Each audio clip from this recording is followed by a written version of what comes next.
Good morning. Welcome to Risk Neutral Trading. I'm a minute late. Shoot me. Let's see what's going on here with the stream. Yeah, welcome to Risk Neutral Trading. This is my virtual trading journal.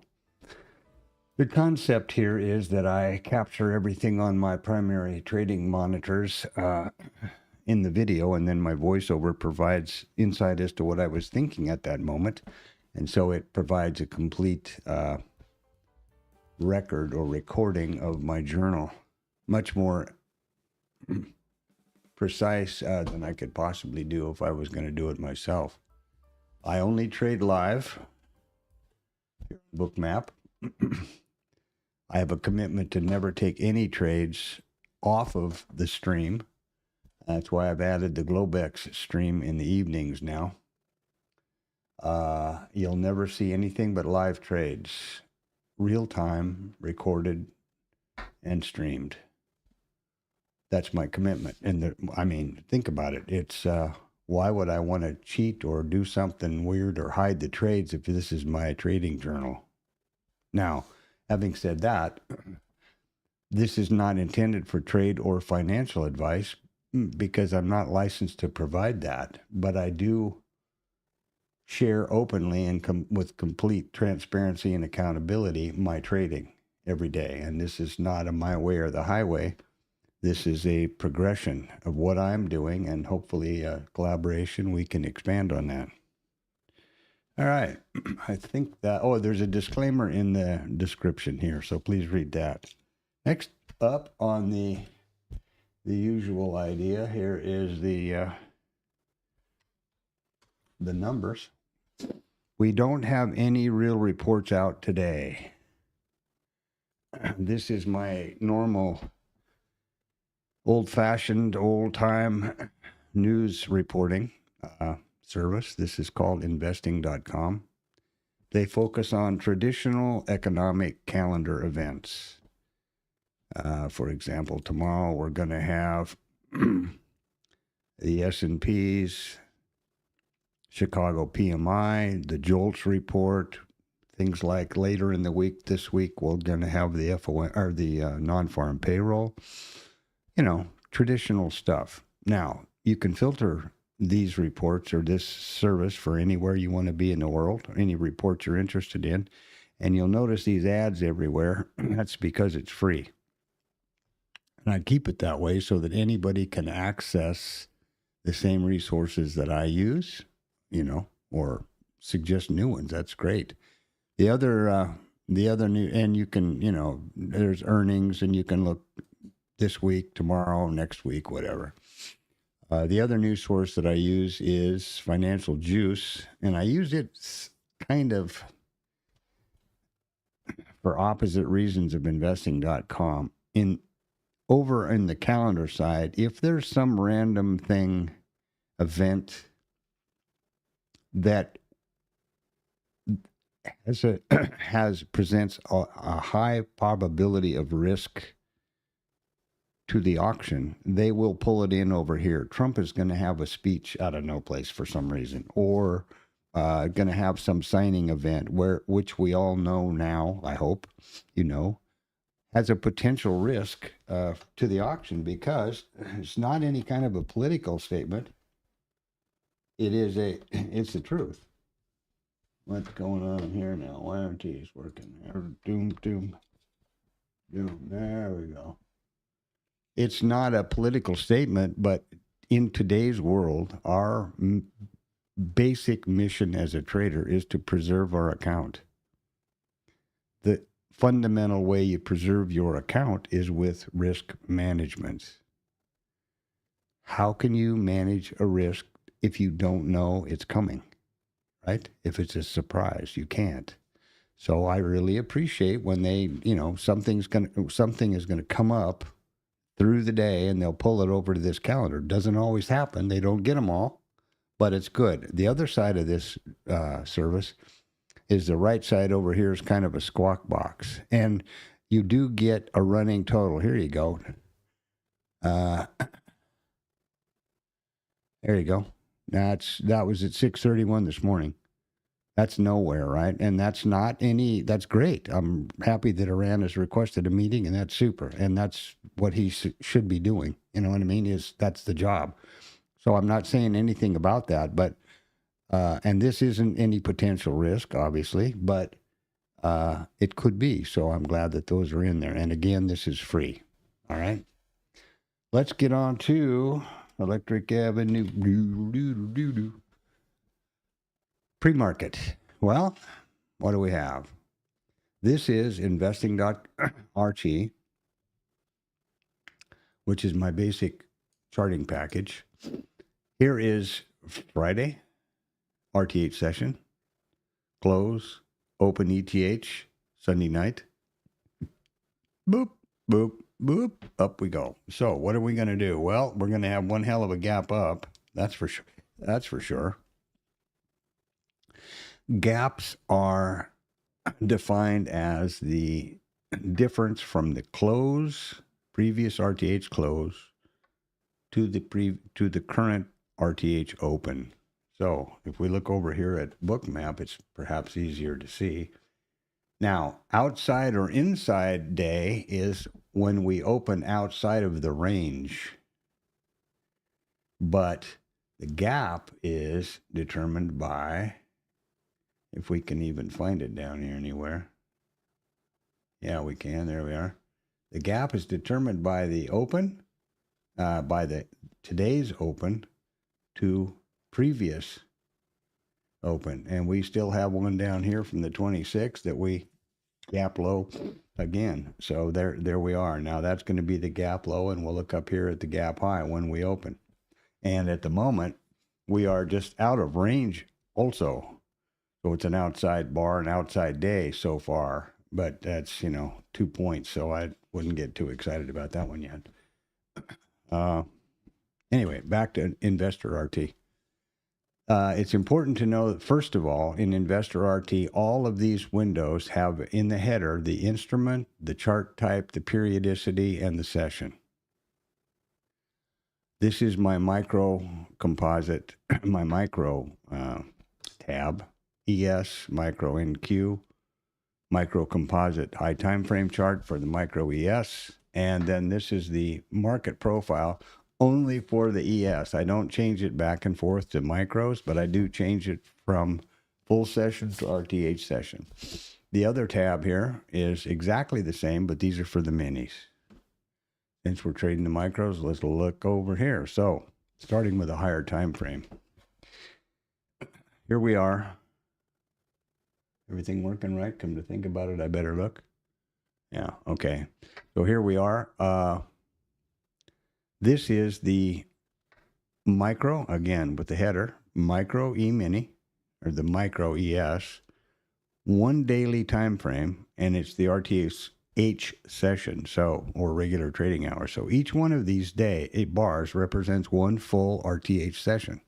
This was Friday, Thursday, Wednesday, between hours of 8:30 Central Standard Time and 1600 Central Standard Time. That's the RTH trading session.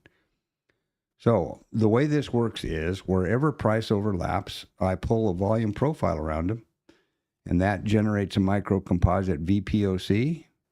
These high and low volume nodes of this most recent volume profile, represented here by the red and green lines, the values for those are pushed to Bookmap.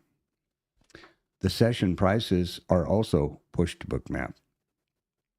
See what we got for volume so far. Well, we're higher than normal. This average volume is a look back at the most recent 20 trading sessions at this time of day. And the ATR, I'm sorry about that. The ATR over here is for the 1 minute candle at this time of day. Or this time period, whatever you want to say. Okay. So let's look at Bookmap here. Bookmap. I assume you know what Bookmap is, I'm hoping. It is basically a heat map charting. This is where I execute. And again, I only take live trades real time in the real market with live data. I will never have a replay or a video, ever. Obviously, if you look at this stream a week from now and there's a trade here, it will be a recording, right? Because it's the live stream. But I'm talking the stream, the trades are taken live in real time, right here on the hard right edge. Never look back, rear view mirror, any of that crap. So the first thing that you need to notice or might want to is the blue boy over here. This is just a vertical line. Boop. Put on the first print of every session. In other words, there's previous RTH, ETH, RTH, on and on, okay? And what this does for me is a real big help, actually. If I can glance over here to the left and see Blue Boy, and I know that this active data column is live market right now, I know without question that I have the full ETH trading session so far in view, and there's no question in my mind about what the context is. And what is it today? If you wanted to look, well, what are we doing? Looks to me like we got higher highs and higher lows, huh? Pretty obvious, isn't it? Here was our little Globex open, zip, zip, and they seem to do this every time now. And then here comes Asia on at 1900, and up we go. You have I have a firm understanding of the context, and that's really important. Now, the columns over here from right to left are the micro composite column, where I manually enter the values from the micro composite chart in IRT. These are the high and low volume nodes, which push automatically from IRT to bookmap right here. And this is the full session volume profile, which started plotting last night at 1700 and will continue through 1600 today. RTH session volume profile and delta will reset this morning at 8:30. And this is my statistics column, which is really important to me. And in a minute, we'll determine the statistic open type for the day and then reset and go get the statistics for their associated price levels. This is the session prices, is pushed from bookmap. And this is I don't have a dome anymore on bookmap, but I do have the two most important columns, which is the liquidity or the full book, ask and bid at every level, level 2 at every level, and these are the prices. So there you go. There's no indicator on my bookmap or my IRT. There are just session prices and volume. My concept is to keep it simple, stupid. You know, the KISS principle is really important for me, and I find it to be invaluable. Over here, there are POC, which is just, and I forgot to delete that line from last night. There we go. The POC, which is just the point of volume point of control, and all that represents is the price at which the most contracts have traded so far in the session. So far, 74.35 is the most traded session in the overnight, and we traded 38.58. The very split nanosecond that one of these other levels trades 38.59, that yellow line is going to move there. The POC will move to that point. That's it. There's a VWAP for the Globex and the RTH, and there is a mid. Boom, mid for the session. That's it. Can't be simpler. These lines over here are just extensions or the same data as the session prices, except for later in the session there'll be a price zones for the Edgefull, my Edgefull initial balance setup. You see IB high here. It's hidden over here. Let's see if we can open that up somehow. Oh, can you come out of there and play, Mr. IB high? Well, that's this green guy right here.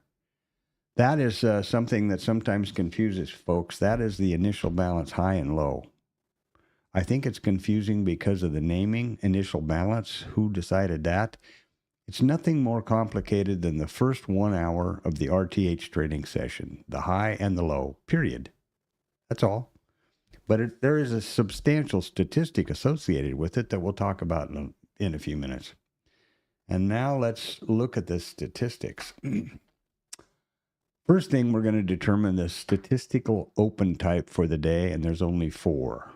Higher out of range, gap up, higher in range, lower in range, and lower out of range, gap down, which is what we had on Friday. Now, if we opened right here, right now, and by the way, there's only 2 criteria for the open type. If we opened right here, right now, how would that compare to the previous RTH close? Well, that's way down here below us. So it's higher than the close. How would that compare to the previous RTH range? Well, there we are, and here's the previous RTH high. So today, we're going to flip this thing around to higher out of range. So we go gap down on Friday and gap up on Monday. Everybody dance. Oh, irrational exuberance reigns supreme. And I change these column titles every day to the current open so that when I look at a screen snap or the stream, I know exactly what that data relationship was. Okay? Next, we're going to delete these statistics because they were for Friday. So we're going to clear the notes. And then we're going to go get the new ones. And where do we do that? Well, right here. Very simple. Here was Friday.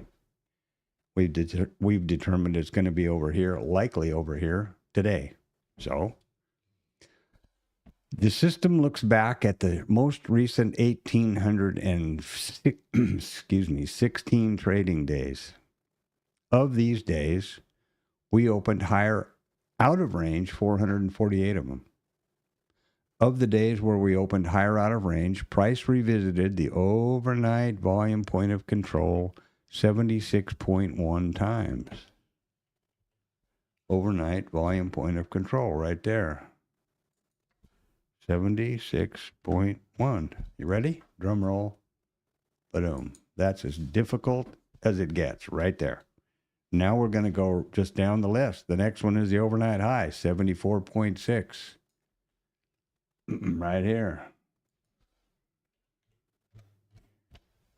And so on. A couple of things that are important that I want to IB high. Okay, there we go. 64.3. So what we're going to do now is we're going to jump over to this IB high and we're going to go 64.3 IB high. Remember the definition.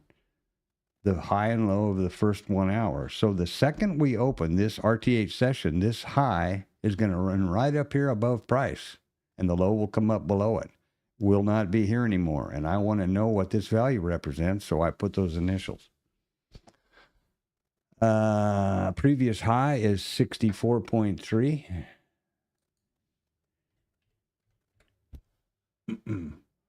We're still outside day and gap way up. Okay, what else we have going along here? Previous close, 47.3. Let's see if we can even find that. It is so far below us. Let's check. Oh, there we go. 74.3. Look at that, huh? Jesus, criminy. How many handles down there is that? A lot. Oh, that's not nice. Okay. Come on.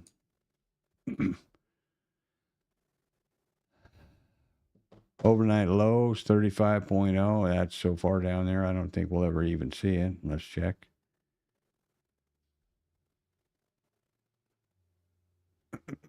Well, that should be the overnight low. I'm not sure why I don't see it down here anywhere. Because here's the overnight, right? And that's the low. So let's go right here and put... I'm not sure why that flag isn't there. That's kind of weird. 35.0. Okay, and here is, oh, did I make a mistake? Or did I? Yeah. Dyslexia is a wonderful thing. 74.3. Maybe it was actually 47.3.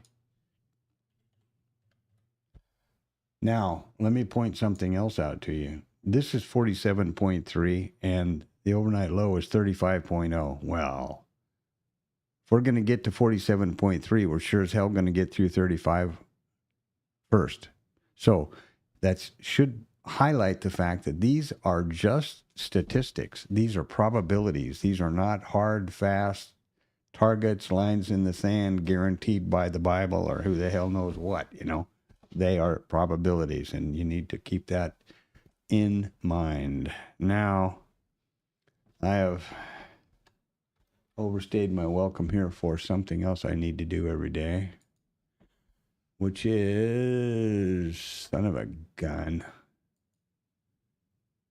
I need to shut this down and then start again because I don't have my...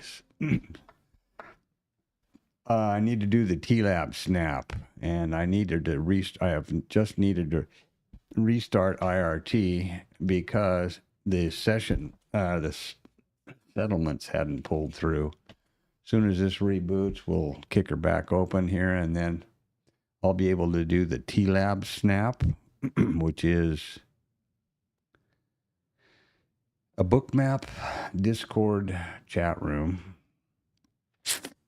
called the Traders Lab. And it was started by a guy named Tom B. and continues to be led or directed, or led, I guess is good of it. Didn't pick up the settlement yet. We're not through. Okay. There we go. And every day at about 8:20, I make a screen snap. Well, every day at around 6 o'clock, I put a screen snap of the reports for the day in there. And every day at 8:20, I do another snap, which I'll show you here in a minute. And this is why I don't, I have this stream rather than trying to multitask, because I don't do that very well. So just bear with me here while I get this done.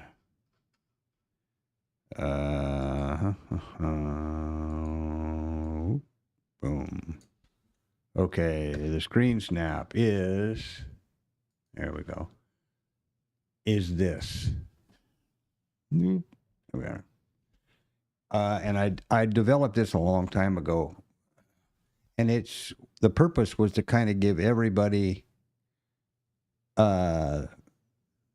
numbers that they may not have if they have a different kind of charting. And the reason I restarted was settlement hadn't pulled through. I forgot to do that this morning. So I forgot to restart earlier. Anyway, and it's just, it's nothing magical. It was just to try to help. To be honest with you, it came out of my recognition that at about almost the open or thereabouts, it would be a whole flurry of posts in the TLab. What's POC? What was a POC? Does anybody know the overnight high? And that kind of thing. So I thought, well, wow, if they have all these questions, maybe that would help everybody, and it would not, unclog all of those posts at the beginning of the session. So that's where this came from. And I was quite active in the TLab once upon a time. But I have taken the advice of Tom and the TLab, which is to focus on my own market and narrate it and trade it, which is what I'm doing in the stream. Now, I stream because I don't multitask well. So and this has worked out, as I explained, to be a really good idea. So that's the TLab, and that's what happened. Let me say a couple other things about the TLab quickly. It's sponsored by Bookmap, obviously. But you're never solicited for anything in there, or at least I don't know of it ever happening yet. Maybe tomorrow, who the hell knows, but and what that means is even Bookmap, which of course would love for you to subscribe, you're not solicited. What the hell is going on here? Boy, is this thing having a problem. IRT's is going nuts. And it wasn't a very long trip, apparently. And I have to make sure I've got all this stuff up to date now before we open. So Bear with me. Opening all these. These are naked volume points of control, by the way. Okay, there we go. So that should be right for everybody now, I hope. And the reason I'm talking like that is I push my session prices to IRT, from IRT and I share them with anybody in the TLab or wherever. And here also, of course, if you'd like the copy of these session price data, which I publish from 1700 on Sunday evening through 1600 on Friday, or in the case of this week, it's a holiday, so Thursday. Free. So just let me know in the chat, like, subscribe, and let me know, and I'll hook you up with it. It's a CSV file that comes from Google. So it's, safe as can be and no virus or hocus pocus crap. So here we are. Now, look at what's going to happen. We got 3 minutes left, and we are inside RTH session from Friday. So we are not outside day at this moment. We are gap up like crazy, but we are not outside day. So when we start looking at the data to define what kind of a trade we might be interested in for the initial balance, we are not outside day at this moment. And we're not open yet. We've got 2.5 minutes, but you get the point. Also, with the TLab, just quickly, I don't recommend any other Bookmap Discord chat rooms because I haven't been there. So, and I don't do that stuff. So there you go. TLab. Good crew of people in there too, by the way, in case I forgot to mention. Ned and Rod and, Lefty, whoever, a whole bunch of people actually now. It's been quite successful. So let's see. It's probably important to be able to trade with Bookmap, which is what we're going to do here. So the first thing you need to do is activate the trade control panel, select an account, and select your bracket, or in my case now, multi-brackets. This is all still enabled from last night. So here's the multi-bracket, multi-account trading. It's on Lucid. This is all stuff from because of the Globex stream last night. So that's why they're still active. Let me make sure about the hedge thing so that doesn't bite me in the ass. I think I will.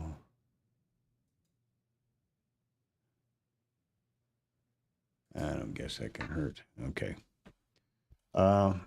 Yeah. And so multi-brackets is what I've got set up now rather than the hedge queued up.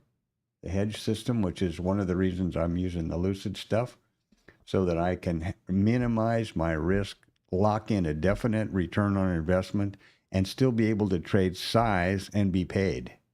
Pretty cool. Pretty cool idea, actually. So what we need to do is look at multi-brackets, which is my trade management. It's a 2-lot high volume. So there's 2 lots, 24 ticks. First take profit is at 24 ticks positive, and then the next one is at 96. So that gives me time to manipulate my runner. Okay, what have I forgotten? Probably something, but we're going to open in about 30 seconds here or less. So let's see if the damn thing restarts on time and does all that stuff. And then we'll slap Blue Boy on for the day and hi-ho silver. There we go.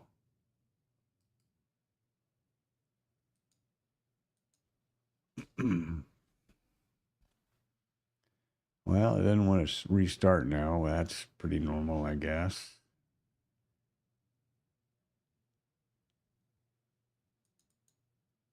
There we go. Okay, now I'm going to jump over here and set my IRT from full session to RTH session. And I'm sure we'll start getting lags. Yeah, look at this crap. What is going on here? Lags till hell won't have it. There we go. RTH. The reason for that is to keep the session prices aligned for all those people who use them. Where am I? Okay. Now I've just changed this to the RTH session from full session. This is the market profile, obviously. Come on, son of a gun. Okay, here's our open. Here was our close. A little bit of a gap up. I forgot to mention this in the pre-market, but I'm expecting responsive selling. If you've made all this profit overnight, wouldn't you want to take some of it into this holiday week? And that's what they're starting to do. I kind of got sidetracked there. Sorry about that. This overnight thing and this Globex is wearing me down. Anyway, let's get on to the minis and get those aligned properly. Look at this, a full second, a full minute. Ridiculous. I'm looking to, I'm giving some real strong consideration to Lennox, frankly. Okay, so here's our close. There's our open. These are the minis. And here we are, ba-doom da doom. In a little bit, we'll have a look at where we're going. Now, I only trade structured, identified, vetted setups, which I have vetted here on IRT, and I've done all the homework. For example, right here is an initial balance breakout trade system. And get rid of that stupidness there, and this one over here, and there we go. Right here. The computer evaluates every one of these rules every 30 seconds, and then if there's something required action, it's plotted over here on this visualization chart. This chart has nothing to do with the system, but I'm able to visualize what the system is doing. And, you know, is it doing something that I expected to do where I expected to do it? More importantly, this computer system or this trading system, I'm able to backtest and then identify statistically, mathematically, that the system has an edge or not. And the one we're working on right now, I didn't do any of these because I had to. These are all goofy because I just had to restart. Right, we just did that together. And IRT doesn't like that. IRT is it's a professional program, but it is an older system. It was built when there was not even remotely this volume transacted, and it doesn't multi-thread. So this thing is, as you can see, 30-second lags over here. That's not a good thing. What I'm doing for now is watching up here for these to be hidden so that I don't have this crap going on all over everywhere.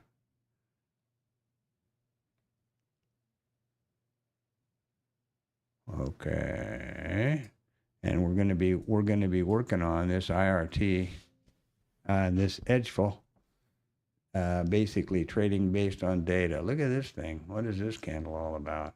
Holy smokes!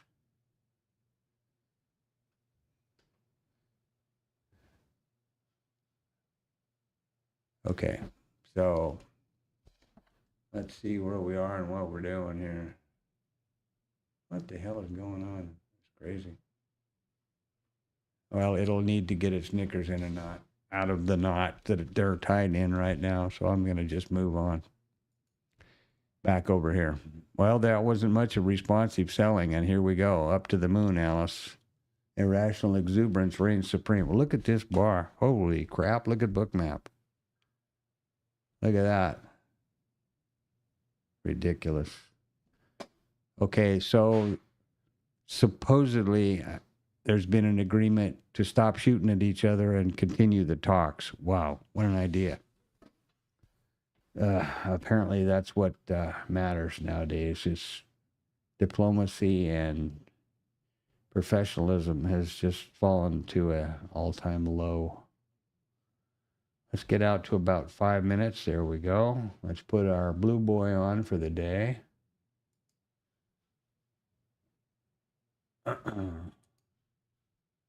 And I haven't done anything I'm supposed to be doing over here, which is open. And yeah. Okay. Well, we're off now anyway. It's Monday. Cut me some slack already. I'm only 6 minutes behind. You'll notice that I don't have our book map all jammed up with,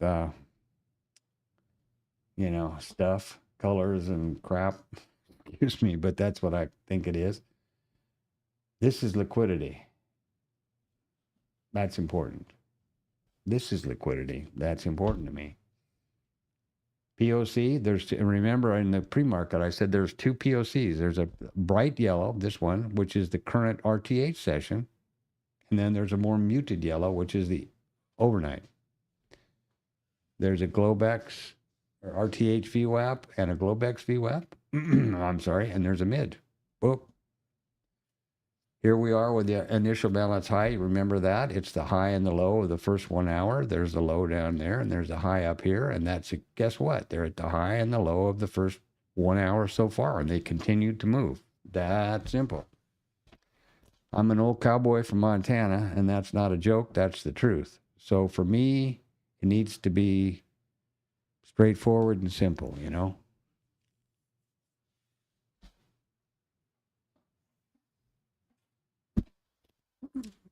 And that's absolutely the truth. And I hope everything is good wherever you are. I hope you're comfortable, and if you're in the heat wave, you're comfortable.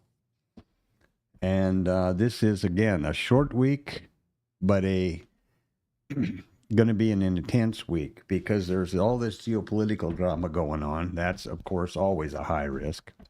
And then we have some important numbers leading up to non-farm payroll on Thursday. Friday's a holiday. The 4th of July is a Saturday. So who knows what kind of nonsense they're going to get up to in D.C. and all around, you know. I'm sure they're going to try to parlay something into something around here. I wish those guys would just all get in a boat and get the hell out of my life.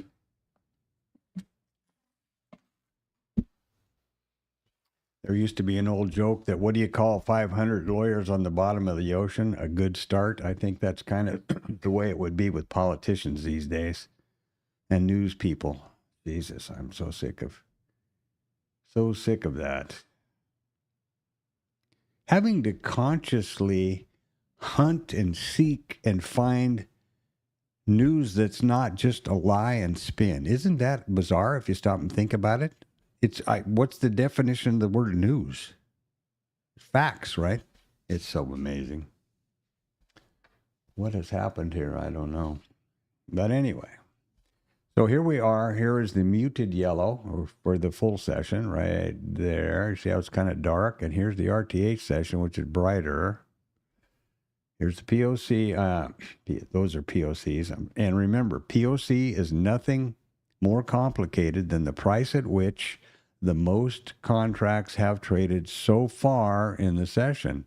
So 65.5, we've traded 1,586 contracts so far in this RTH session. That's it. Real simple. And this flag will go there. Now in a little bit, this is the POC. No, that's the full session up here. A little bit, it's going to jump up there. There's the overnight high. We've already taken that one. We've already gotten there's the IB high way above us. We're tapping out these statistics right, left, and center. And there's our open. So this is the gap high for today. So we're going to put that over here. I don't know why that does that, but the new issue book map on my computer does it all the time. So we're going to go gap high. Boop, boop, boop, boop. Gap high. What the hell day is it? 29. Ooh. And I do dates the way they should be, in my opinion. Day, month, year. So there you know. You can always read those numbers. Well, here we are heading up to the IB high again. This liquidity is calling them. You hear them? Come here. Come on. Come on. That's at the 80 handle. And that's the biggest liquidity we've got sitting out here so far.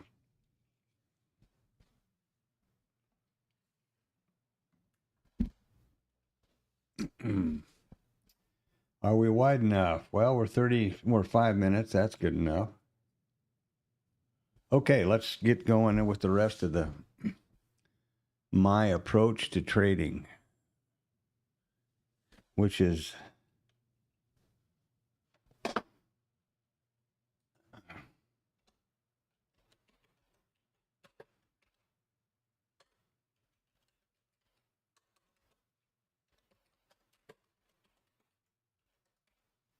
data-driven trading. Okay.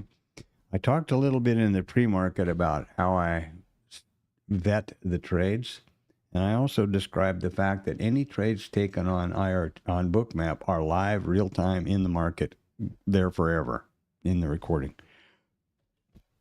In IRT, however, because this is where I am in the process of vetting a setup or to trade, the computer is taking these trades should they occur, and it plots them over here on the visualization chart.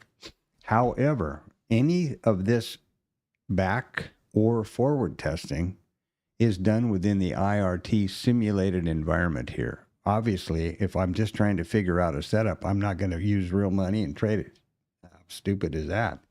So, IRT, this one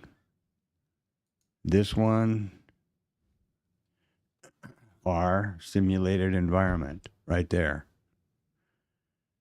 And the chart is not having anything to do with driving the trading system. It is a visualization tool for me to confirm something, that what I expect to happen is happening when I expect it to happen.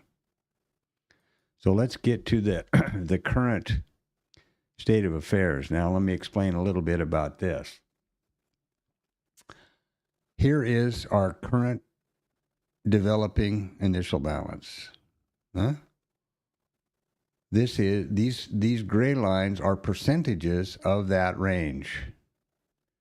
25% off the high, 50%, 25% off the low. See these values right here? Guess what? There they are, pushed across the Bookmap right over here. IB high, 25, 50, 20, or previous low, or previous high, I'm sorry, and 25. And then way down below us is the IB low. Well, let's see if we can do that.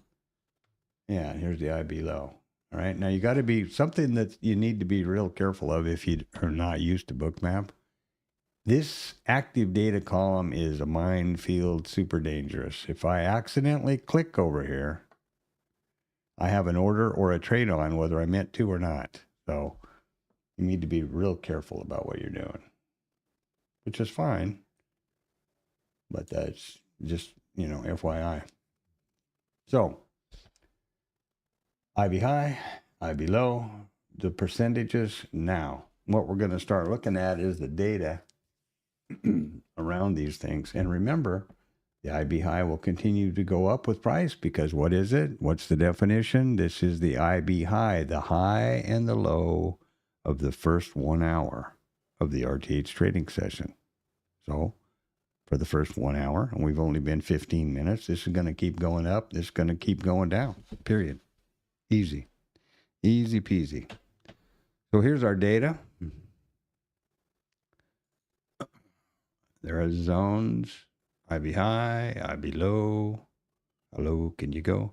And what I'm trying to do now is transition or lean more heavily on a data tool because I'm a slow, like I said, I'm an old cowboy. So doing this stuff takes me a long time. I'm not some quick, part-time Larry or anybody that codes this up in 15 minutes and can just do it. I wish I was, but I'm not.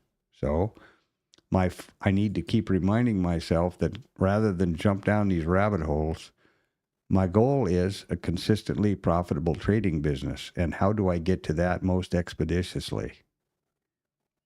Learning how to do this doesn't make you any money. It can in the long run because you can vet a setup, but it's the time taken is what I'm talking about. So what I'm doing now is I am looking and leaning on this thing, there we go, Edgefull. All right. Now, there's a few things we need to do here, which are, first and foremost, change this to the RTH cash session, 830 to 1600. So that's the correct session that we have going on now. And I don't have any of the other, like the outside day and the gap fill and all that. There are a whole bunch of other reports here. Well, this happens to be the gap fill. RTH, okay, let's just look at it while it's here. Oop, MES, 6 months, this session, standard report, gap fill. 55% filled, 61% filled when we're gap down, we're gap way the hell up. And we can start, here's the number of days when it happened, here's all the data points down here, and we can start doing some drilling around over here, right? By weekday. Let's check that one out. That's a great one. Look at the difference on Monday. Tuesday. Ooh. Some of these are really great. So big difference between Monday and Tuesday and the rest of the week. We are Monday, so there's only a 30% probability that we'll fill the gap when we gap up. Stand by one.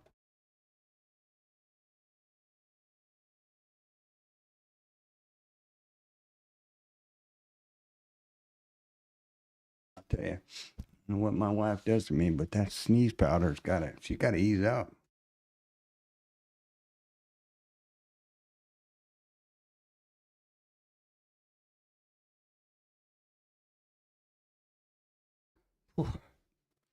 And they kill me. Is there such a thing as death by sneezing? I don't think so. All right, so this is the tool. Now, what Edgefull is, I guess, and I should explain that. It's an application to do exactly what we're doing here. Analyze data with a whole bunch of different reports for specific filtering and specific approaches to a statistical trading, data-driven trading.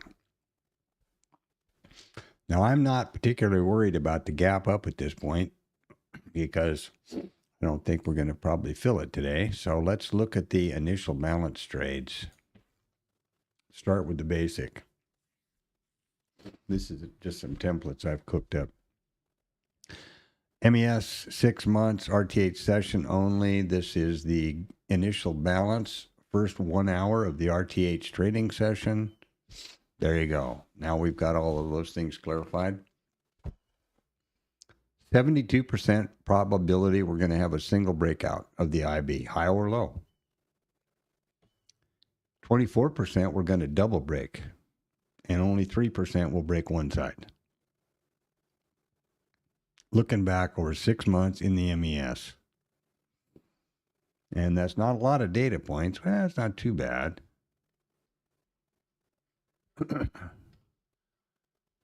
Remember, there's an initial balance high and low every session, every day. In this session, there's one in every session, but in this particular session. So let's move to the next one, which is by weekday. Now we have a little difference. 69% on Monday. Tuesday, watch, these are really amazing. 73% on a Wednesday. 72 on a Thursday. You ready? 87% on Friday. It's really incredible how the days of the week can have an input or an effect on these statistics and the possibility of a fill or not, or breakout or not. I think it's real interesting. And this is how you filter down statistically to know what you're going to lean on. So the next thing we're going to do is we're going to look at the rejection. And what does this tell us? Based on which level was formed first, the IB high or the IB low, and I've got to change these from last night's stuff. Monday, all days, okay, because I was part of the Globex stream, right?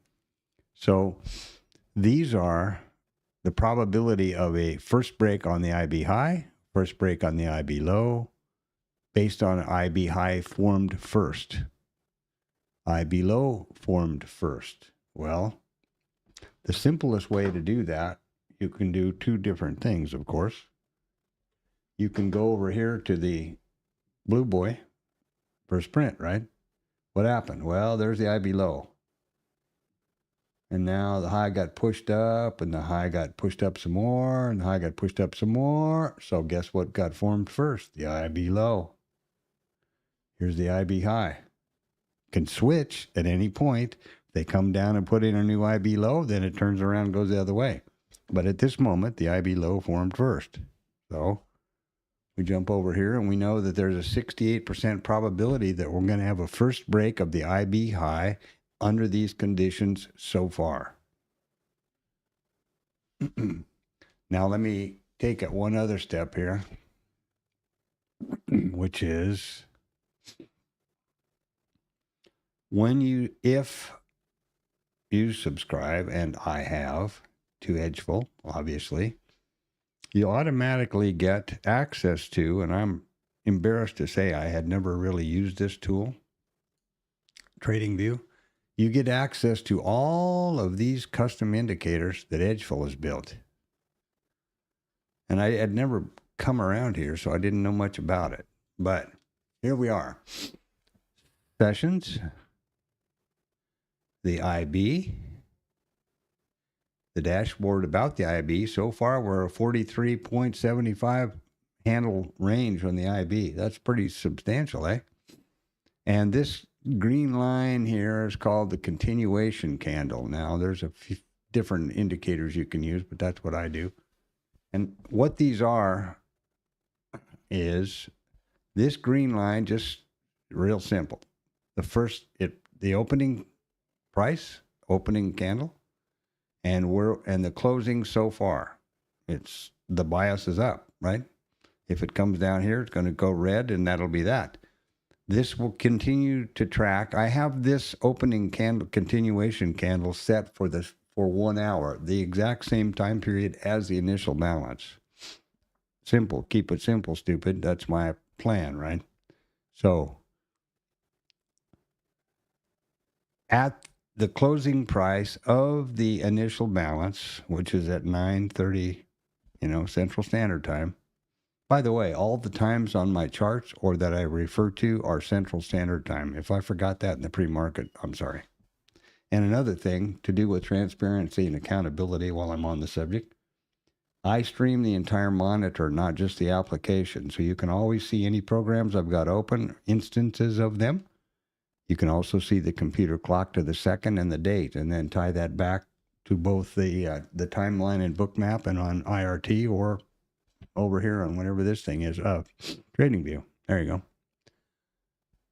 So, again, this will continue to plot up and down. And right now we put as we just figured out over in bookmap, we put the IB low in was formed first. Now, it'll actually be listed up here when the IB sets. So that is going to deal with some statistics and probabilities. Also, the closing candle. Here are our zones: 25 and 50 and 25 from the bottom. There's a thing called the ending zone statistic, where you put in a specific percentages based on the location of the closing price at the end or at the formation of the IB. In other words, the closing price of the last candle within the first 1 hour or within the initial balance sets the ending zone just by location. And the way you assign probabilities are opposite the first level formed. So 0 to 25, 25 to 50, 50 to 75, 75 to 100. If this was the end of the initial balance right now, and this is the closing price, this ending zone criteria would be 50 to 75%. That's how it works. And yeah, okay. So we're just in the hole now. We're standing by. And that is put in, that ending zone data is put in over here. And it has a tremendous impact on the statistics. Right now, low is formed first, 69% probability will break the high, and then first break low. And after that, we can start theorizing about whether we're going to front run or trade it the way it's supposed to be, which is like this. Initial balance breakdown means low was taken out first. Breakdown is low side. Breakout is the upside. So in this case, assuming that we do break out the IB high first, which is what is expected when we have a opening range low put in first, 75% probability that after we broke out, we'd retrace to the 25% level. And that's not happening now. We need to get back over here. You see this 68% and this is 48%. Well, we're looking like we're now sneaking up on this 26% over here, because here's the IB low. Here we are. So we, now these are not set because it's not the first 1 hour yet. It's only been 15 minutes. Wait a minute. What has it been? Just about 30 minutes. And remember also, if this price comes down and takes out and puts in a new IB low, then all that data switches around.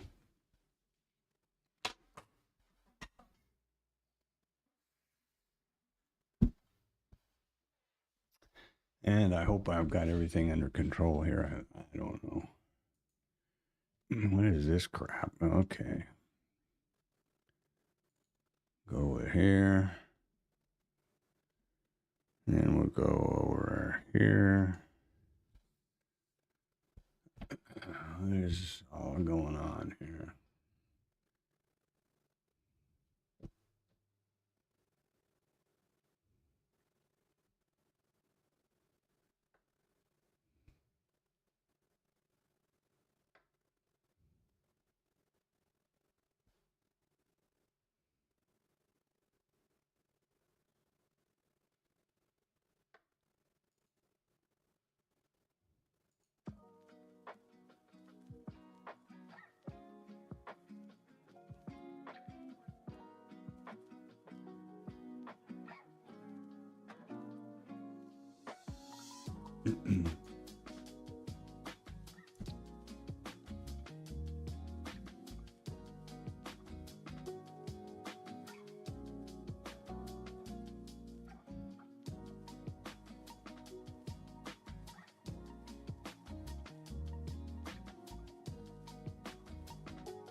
So I'm hoping all this is working okay. Let's check noise and the sound and everything. Here we go for that new IB low.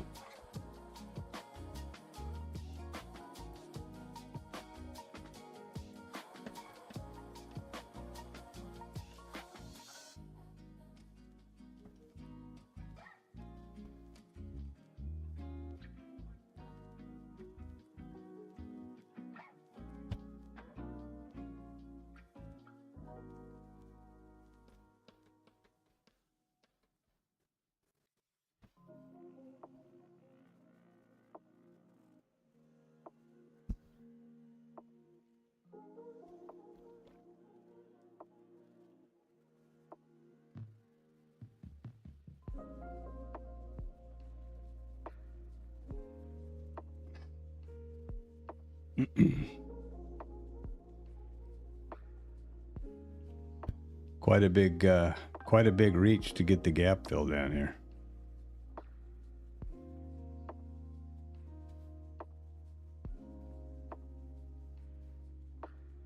I don't know about this lo-fi stuff, but the music's interesting, I guess.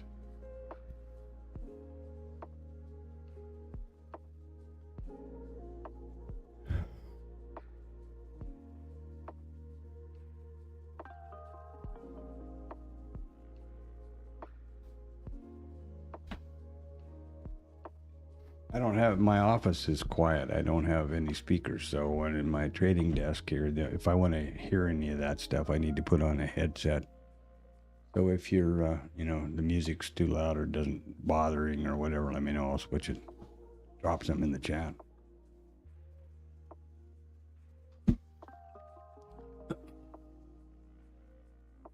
Okay.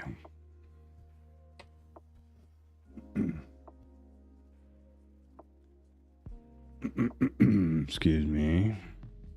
Remember, this is risk neutral trading, my live stream every trading day from 8 o'clock Central Standard Time until 1500, and then I pick it up with a Globex short stream at 1700 till about 2030, 2100 or something like that, to see if there's any interesting opportunities in the orbs for the Globex or Asia. That's just a recent development. It's been about the 4th or 5th week, I guess. But this full RTH stream has been going for quite a long time. The idea here is, this is my virtual trading journal. Whatever I'm seeing here on my screens is captured in the video, obviously. And my voiceover provides insight as to what I was thinking at that moment. So it gives me a complete recording, permanent record, full transparency, full accountability. Works great. And if I were to try to be screen snapping and typing and stuff through the day, I'd never get anywhere. This works out really well.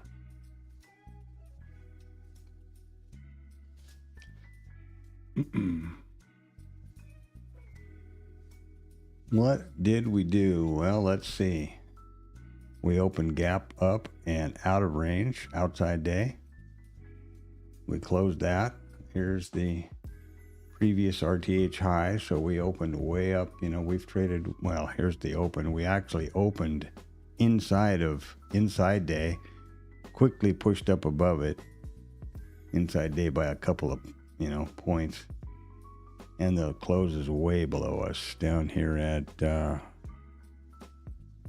73.97 3/4 is where we closed on Friday. So they got a long way to go. They got over 50 handles to get down there, and they may well do that. Who knows? It's been,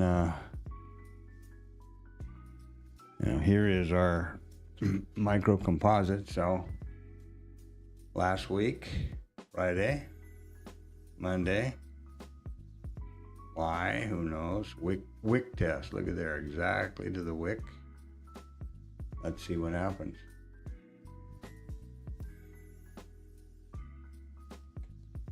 There's no trades on the agenda yet, and that there should not be, because they're based on initial balance, and the initial balance doesn't set for another 25 minutes. But they're going to monkey around here and change all of our statistics. And there they go. They just did it. How did that work? Well, remember, the statistics, one of the key or fundamental principles of the statistics study in Edgefull is which level formed first. So until right here, right now, the IB low formed first and the IB high formed second. Now that has just changed. So we'll go back and look at all of our stats again. and see what's up. Let's do that, shall we? Okie dokie. Boom. So now all of a sudden, we're looking over here. Now there's a 57% probability today, on Monday, with no ending data yet, that we're going to take the IB low first. Because all of a sudden, the initial balance high was formed first. And on our new friendly, you see here, all of a sudden, this is now negative. The high formed first, and here we are. Real simple. Like everything else I do.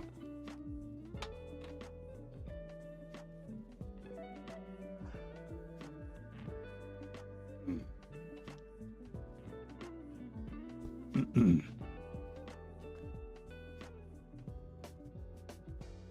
so amazed at that, how handy that trading view is, and I never knew about it all these years.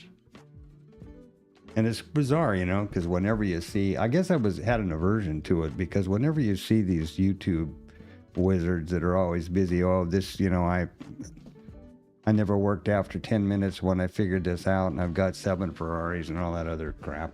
They're always talking, they're always doing, well, I got short here, and, you know, I knew very definitely that I was going to get short here, and now I'm worth $1 zillion down here, and it's usually always on TradingView. And I kind of went, oh yeah, that stuff, that's for special people. That was not a good idea. That was not a good thing to do. You know, it was a Gilbert Association, I guess you could say.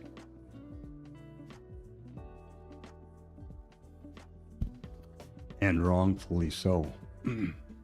But we continue to make new IB lows here. Pretty quick, this will drop down here. Right on the POC from the overnight, pretty much. Liquidity's flashing down here. They're trying to get them lower.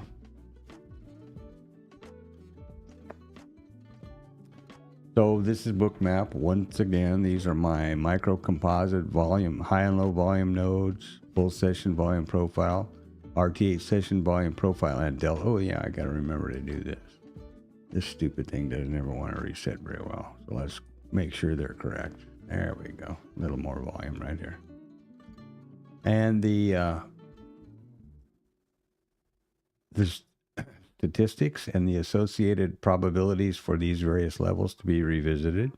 You can see that they have been. Bing, bang, boom.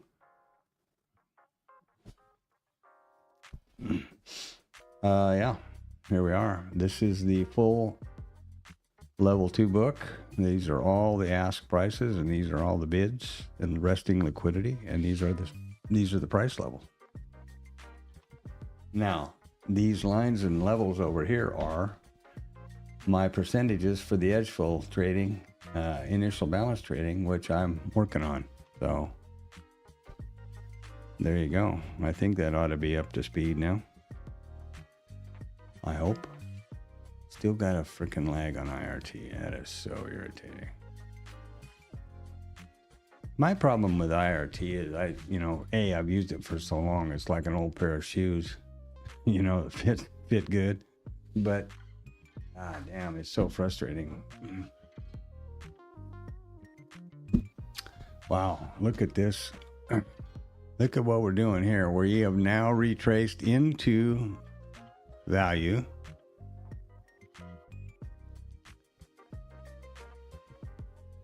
And look at this NQ down here. Holy smokes. MNQ, by the way, remember. What the hell are they doing? 453, 837. So essentially 400 handles wide so far this morning. Jesus Christ. A lot. That's why a lot of the people that you see trading, especially the guru guys, the YouTube fellas,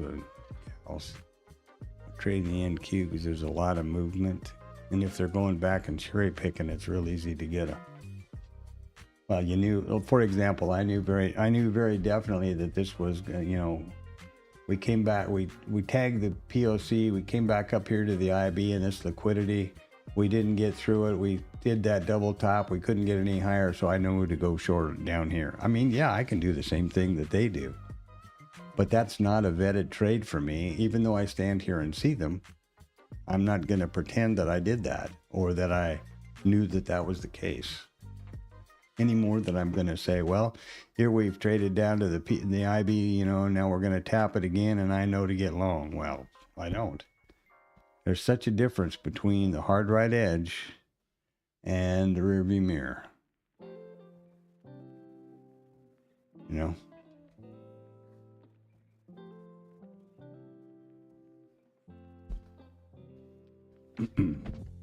Such a difference.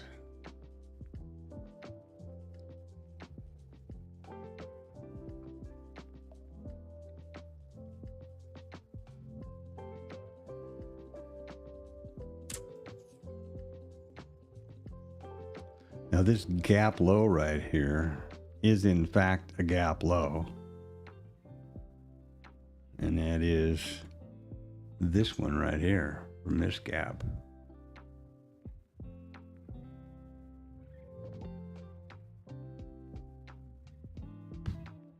Hard to keep track of them. They're jumping around so much. I like it when she does that, but you know. Okay, naked volume point of controls being tapped out here. Let's get some of these taken care of so I can stop worrying about it. There we go.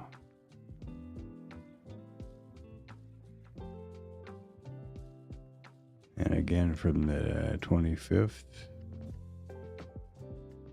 And that's our MCVPOC, so that's cool. Okay, we got about 15 minutes or so to go. We've now flipped our stats around so the IB high was the first level formed. They're just, what have we got going for context now? What's happening? Well, no, I don't think we're gonna go up here anymore. Lower highs and lower lows. Down we go. Liquidity laying down here. That's a pretty substantial at this point. Value area low from Friday. These value area high and low and developing value area high and low represent developing value high and low is the current auction and value area high and low is the previous auction. That's the reason I changed IRT from full session to RTH session actually. And yeah, I wish I could truthfully say that I saw this and thought, well, yeah, that's a short and gotten on it. It's not a vetted trade. I don't have a trade vetted like that. How would you do that? How would you vet that trade? I don't know.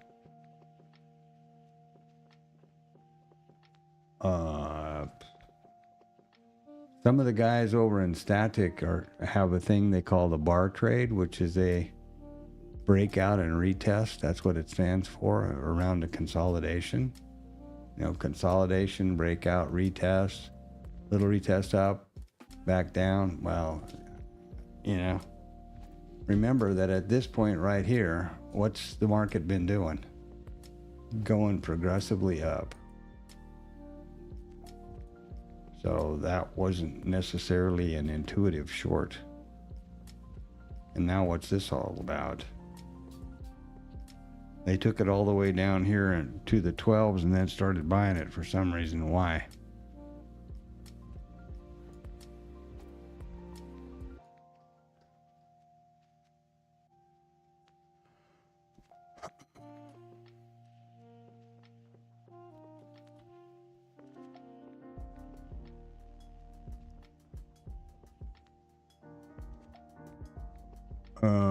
Well, that level is value area low Right there. There you are. Value area low from Friday. And just above settlement. Value area low almost to the tick, huh? Excuse me.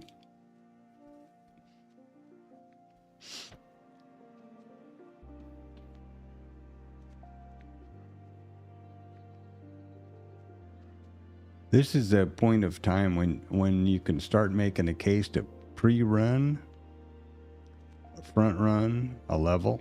Some folks do that. I've never had good success with that previously. For example, they're, sell this 25, targeting the IB low, which is in another, 12 minutes, 13. What have we got for meat on the bone? 10, oh wait, 20 to 10, yeah, okay, that's 10 handles, that's reasonable. But I don't find good luck with that. And let's look at the data. Let's look over here. So here we go. We're over here now. 57% probability we're going to break the low. Probably. That makes good sense. We haven't gotten the ending zone in, and we can't until it's over. That, fat lady singing thing. And the way this works is you put in the ending zone, then you get these tied up. Let's imagine, we'll do this kind of fun. Like, let's imagine, here we are. Here's the closing price, and here are our zones. So remember that the definition of that ending zone is the location of the closing price, the last closing price within the initial balance zone. The final candle will open in the zone, but it'll close outside. So let's say that this would then be, and there's the high first, so we start down here now, 0 to 25%. So let's jump over here and just imagine this is set, and let's put in 0 to 25%. Remember, we've got 42% over here and 57% up there. Let's make sure that, let's imagine this is 0 to 25%. Okay, there's 100% probability we're going to take out the IB low. According to this, looking back for 6 months. That would be a reasonable front run, wouldn't it? Let's go get some more data. Because when it's that way, typically I've noticed that there is no. Now we got 83%. What happened to that? What happened over here?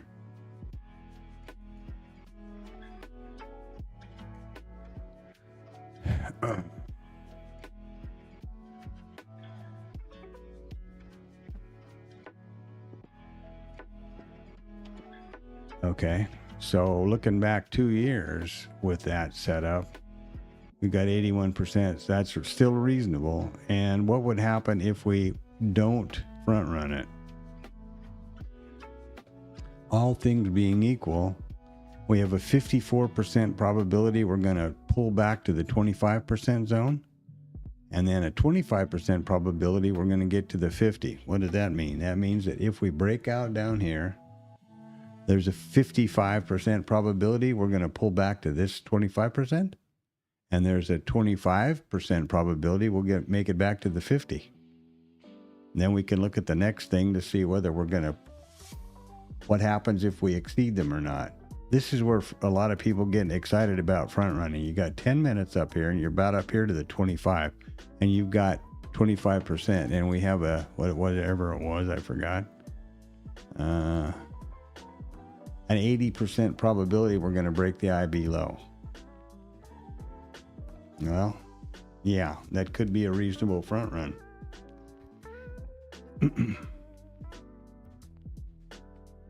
But we still need, that's still based on the initial balance closing price. And right now, we've just transitioned into the 25 to 50% zone. So the closing ending zone would have changed, will have changed.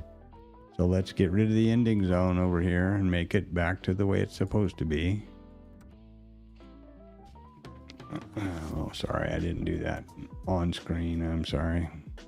Change the ending zone to all days, and now we're at 59% in 35 rather than 81 and whatever it was. Chump change down here. But here would be the front run at the 25% level, and you would short it, looking for this IB low. Got a lot of liquidity parked around up here. I'm a little spooked about front running because it's not database. That's gambling.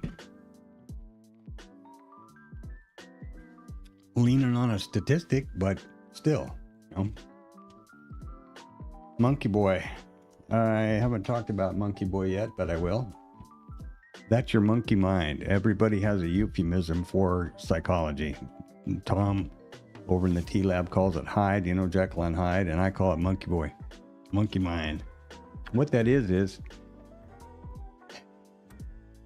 our DNA has built-in wiring from evolution.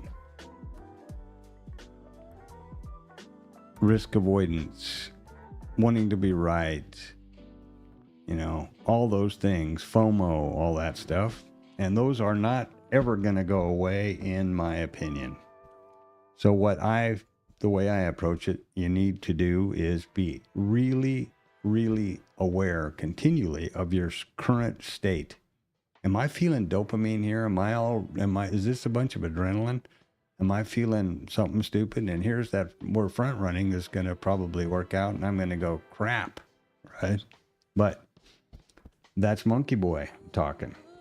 FOMO, you know, and then even worse, chasing or over trading, those kind of things. You're never going to get over that. So when I feel those kind of emotions, or that, like right now, you know, fear of missing out, why didn't I take this thing, you know, I just thank Monkey Boy and tell him to go out in the backyard and play with the raccoons. You know, I don't want to deal with that. I want to try to be methodical and systematic and data driven. Right now, there's no data that says this is going to be the case. We don't have, you know, we keep flopping in and out of this ending zone. We've got 4 minutes or 6 minutes left, so we can't even start cheating. And yeah, and then it's a real pisser when it comes down here, just as you had expected on the front run, and takes out the stat and never retraces back again and just keeps ripping. You know, that's a real pain in the butt, but I don't know what to do about it.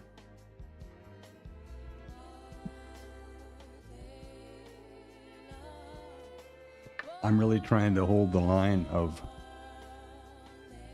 trading structured trade, or, you know, not structured trades, vetted trades. I guess that's the right word. It's statistically verified trades that have positive expectancy, R factor, whatever. Pick one, pick a word you like.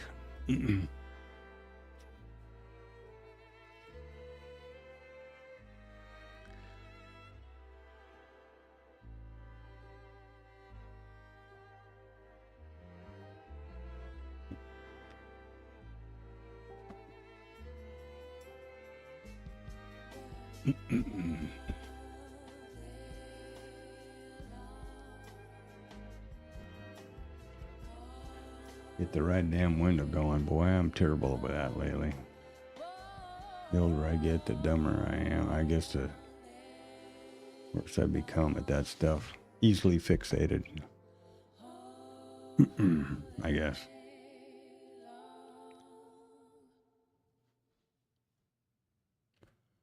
So here we are. Now, the IB has not set yet, so there are not these pullback and continuation zones plotting here, which I can also push to bookmap. And this is already plotting because it's already, you can see them over there, but look at how the range is opened up. What have we got for an average actual up here? 80 handles. 80 handles. That means every one of these is 20 points. Can that be true? Yes, sirree, Bobby. 09, 29. Wow. 29 to 49. Each one of these percentage levels is 20 handles. Okay? Wow. Now, let's just look at our little front run that we were going to do right here. And we're so proud of ourselves for front running. Uh-oh. Now we're just stopped out. If we're not, we're damn close. You've got way too much risk on if you're not stopped out. Or have your risk triggered, your hedge triggered, or whatever methodology you use. But you see what happens? I'm leaning on the data.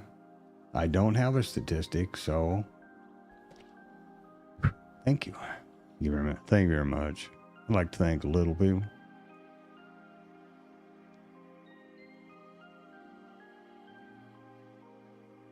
And here we are. There's our open. Well, there's our open. Woo!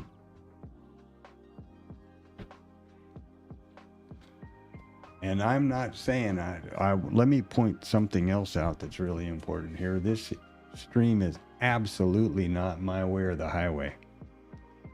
This is what I'm doing now, openly, for all the world to see, transparent and fully accountable, in the hopes that there's dialogue and, oh, why don't you try this? What are you doing that for? That's a good idea. Boy, are you nuts? You know, just like Anton has offered up and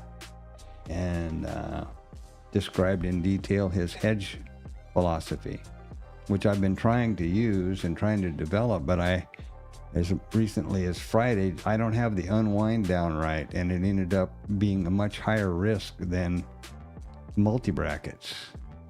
So I have to weigh the two against each other, right? All right, where are we now? Well, we're spitting distance to the low, but we are well within the 25 to 50 zone. Meaning, let's get over here.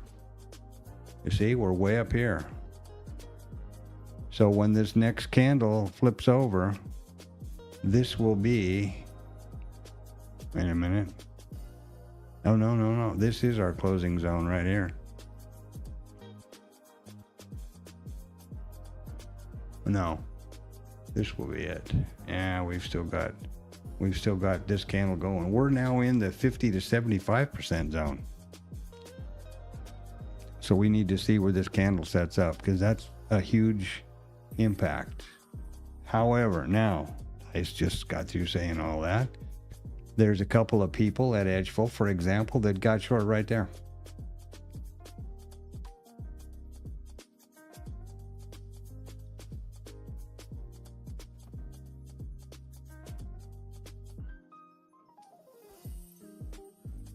Betting on the come. And what they're doing is they're going, okay, I got my stop here or here at the top, and it's 1-to-1. This reward is 1-to-1 or 2-to-1 if you put your stop here and your target at the IB low. But the factor that we're going to take the IB low out now, there we go. So we have closed our bar, and we are in or right smack dab on the 50 to 75. That's a pain in the butt, isn't it? I'd say we're just a little bit above it. What does this say? High, nobody's broken. IB size is 1.09, 80 handle range, 80 handle IB. Wow. Okay, let's go to the data now. And let's put this in the different zones. First of all, get a look. 66, 59, 35, okay?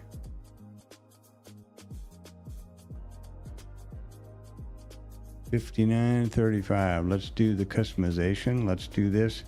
Let's put it 25 to 50 and see what we get.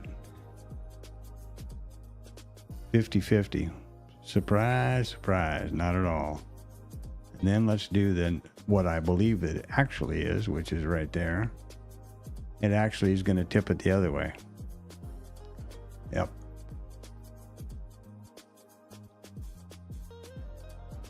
That doesn't make sense, does it? Why would that be? Based on data. I mean, this is not, they don't just make it up. It's based on data. But here we are coming up to the 75% zone. Oh, no, we're coming up to the IB high, or the previous RTH high, excuse me. Jesus, I can't talk. I better just lay down until it passes. Need some snacks first, though. Well, what I'm going to do is I'm going to think that it's a 50-50 deal here. I'm not sure how that's working out, to be honest with you. Doesn't make sense. But, you know, it's not about making sense. It's about data. That's the problem with Monkey Boy, making sense, and all that stuff. You can so easily convince yourself. And that's one of the problems. That's also part of what's come down in our DNA, is this ability to see patterns and stuff that don't really exist, aren't really there. And to then Monkey Boy steps in and starts convincing you about all these great ideas you should have. All right, so we're looking at 50-50 here, and then let's get down to the retracements. So if we take the initial balance low out, there's a 74% probability we'll retrace to the 25. Okay, let's see what the hell happens here. I think that's right on the cusp. I'm going to leave it like it is. I'm not really sure why that works that way, to be honest with you. What's going on here? There we go.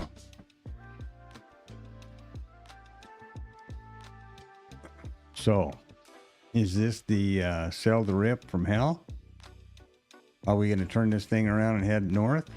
We're smack in the middle, right? This is that. So,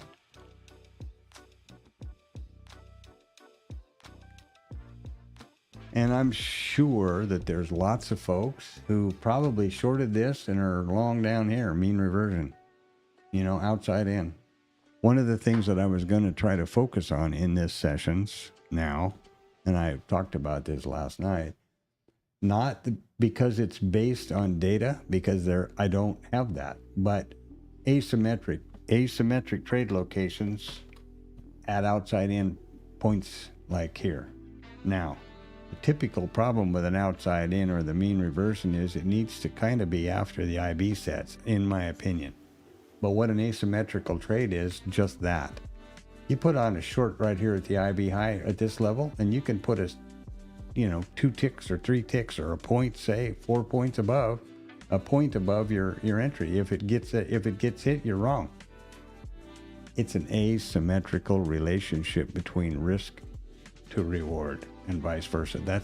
That is essentially mean reversion.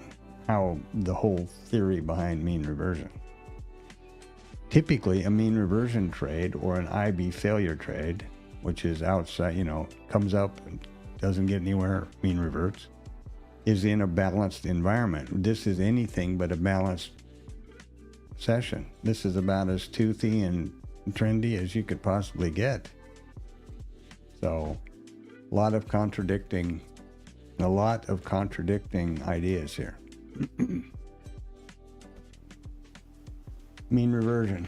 1 tick above, 1 tick below. And I'm sure that people are trading that. Probably Magic is doing that, and I suppose Anton. Anthony is on leave this week, I believe.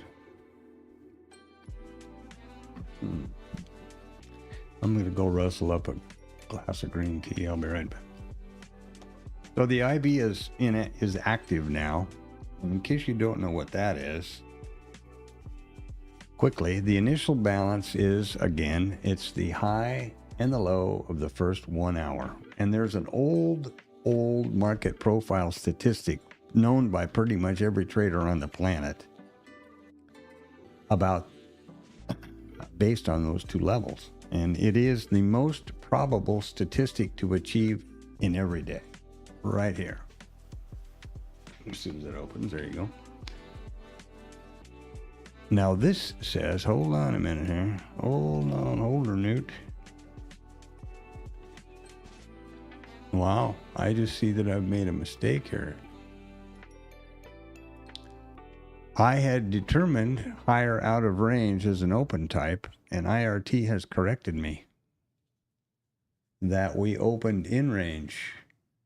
And I see that we did by a tick, so that was stupid on my part. Thank goodness IRT highlights the correct open type, and you notice how they changed the text from black to blue. Any values that are levels that have already been revisited, they changed the text to black to blue. So what I was getting ready to talk about was the initial balance high. Now I've got to change my stats around, damn it. Anyway, it's the most probable statistic in every day. 81%, 75.5. Today it's 97% probability that either the IB high or the IB low will be revisited at some point in the balance of the RTH trading session. Well, that's pretty cool. Higher in range. So now I'm going to have to slide over here. Change. Come on. Change this to higher in range. Okay. And you can see that it's right and I'm wrong. There's previous RTH and here's the open. In range by 3 ticks. Well, 3 points. Call me a liar. So there you have it. But now I need to change those stats around. So the overnight POC was 80.7. This is 80.7. And the reason I'm doing these is for the recording of the stream and the record. Overnight high, 74.9. Only a couple of ticks. And I can do these through and I'm not cheating here because obviously the overnight high is the overnight high, right? How the hell could it change? It can't. What else we have? Overnight high, overnight mid, 74.4. See right there. What the hell is this? I don't want to do that. That's the overnight high. Didn't that do that? 74.4. Boom. Now we're going to scoot this down right here by the mid. There you go. What else? What else? What else? Mid, value area high. 69.1 is the previous close. I don't think that's even remotely around any place. 69.1. Ah, what a difference, eh?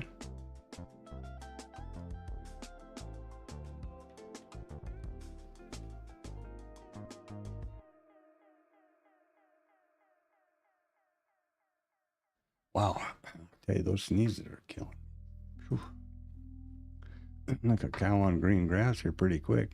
Previous low, where's that? That's got to be around here somewhere. Previous low is 34.6. Well, while we're down here, let's do it.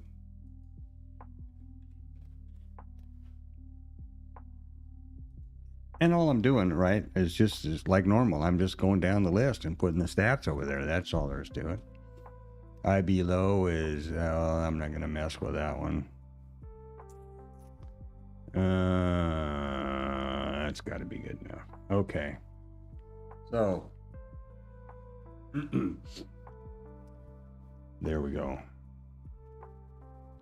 Now you know what the IB was, and you know that I had picked up the wrong open type based on this price action way back over here. Where's Blue Boy? Come here, Blue Boy. Based on this price action right over here. We were above it, and then we opened inside and took off above. And now what is this look like to you really now? Never mind the range. What is this? It's just a big rotation, isn't it? Retail soup. They're just trade them up, trade them down, trade them up. There you go. Not that that's a bad thing, but it is what it is. Over here again. But here's our day so far. Now, this is anything but a rotational day. So one wouldn't expect mean reversion to be the play of the day. I would not, anyway.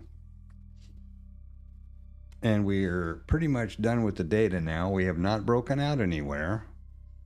We're going against the likelihood of an IB low, which means, let's get over here. We have our zone. 50-50. That makes a lot more sense to me, doesn't it you? IB high form first. There we go.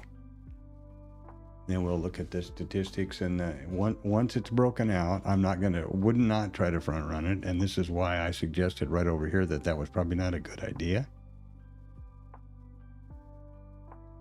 Pretty disappointing. Would be pretty disappointing.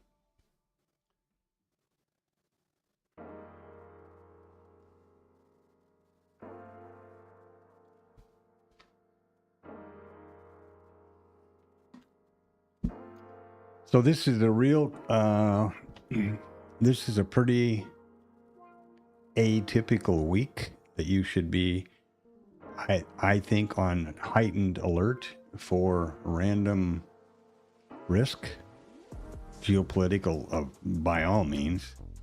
And it's a short week. There was really no news today. We got heavy news tomorrow, Wednesday, and Thursday with non-farm payroll on Thursday, for Christ's sake, and then Friday's a holiday. And the 4th of July. So pretty much anybody that's a big time, 6 or 7 figure trader is, in Aspen or somewhere for the holidays or fly fishing. You know what I mean? It's the 4th of July or the Hamptons or wherever those guys go. And that should be expected. Ironically, we've got quite a bit of volume today.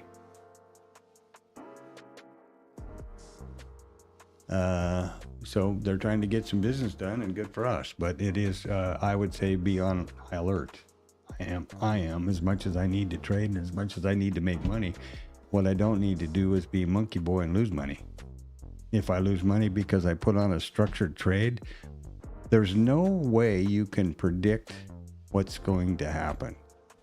To approach this, as I do, as a statistical business based on probabilities and data, you need to realize that this is a random environment. The outcome of the next trade is 50-50. That's a fact. What can happen right here? It can tick up, it can tick down. What is that? That's a coin flip, dude. Period.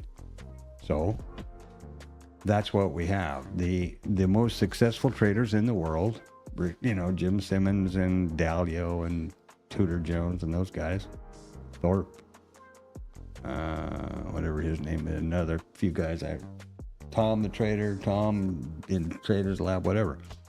You identify a strategy that happens pretty frequently. You don't want something that happens once a year. Obviously, how good would that be? And then you define the rules around that, and you backtest it, just like I've done here. Does it have an positive expectancy and or an edge or R factor or whatever one of those words you like? If so, every time it presents itself in the live market, you take the trade without hesitation, just as the computer would do, without discretion or anything else. And you lean on the law of large numbers to manifest the expectancy to your bottom line.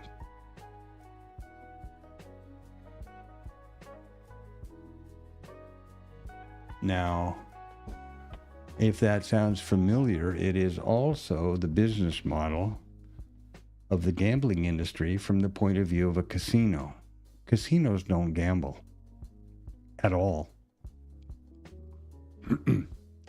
They only play games on the floor, with the public, that they have pre-identified to have a specific edge based on specific rules. Just like right here. Just like here or the other ones.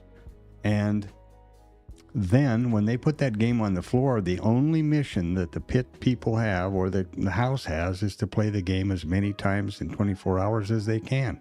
That's why there's no emotion by dealers and those people. They don't give a they know there's going to be winners. They don't care. They just want to deal the next hand. That is their motivation.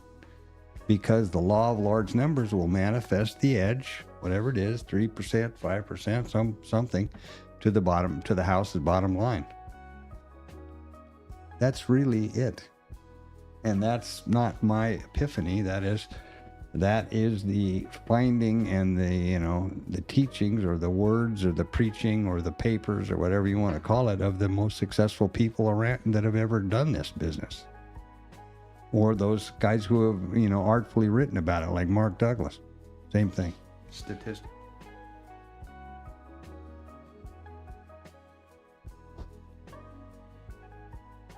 So there we go. And that's what I'm working towards. And this business, this idea right here in Edgefull is all pointed to that goal. Now you got short down here because you're going to front run this because you just knew we're going to take that IB low. And now let's see, what are we? Well, we're now 30, well, we're about 30 handles above it. So you're underwater 30 handles, which is, I would hope you, well, I don't know, whatever account size you got, that's a lot of risk.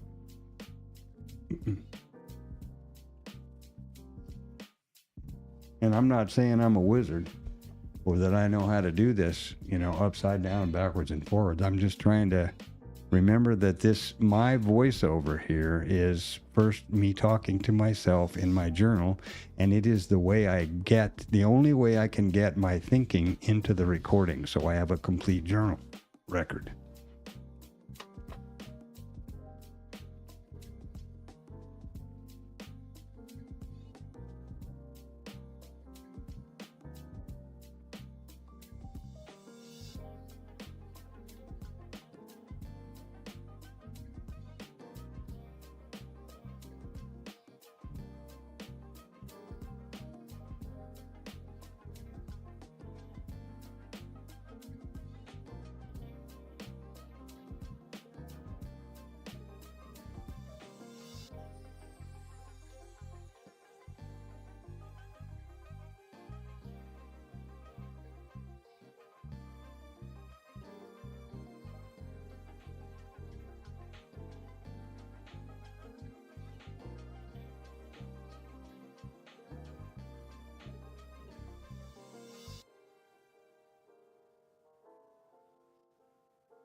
What happened? Everybody got rich while I was gone, or what? Come on. And with you guys. Also, along the lines of not my way or the highway, if whatever you're doing, or whatever any trader is doing, is producing consistent profitability, absolutely don't change it.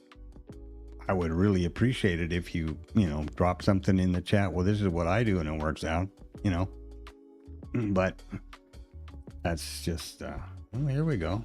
Oh, well, I'm sure we're going short now, baby. Oh, wow. Wait a minute. There's 15 handles against me. And what are they doing now? So they've had this big comb that they were just flying up and down, and now they're starting to get a little rotation in here. And this could be, what is going on here? There we go. Son of a bitch. Gun.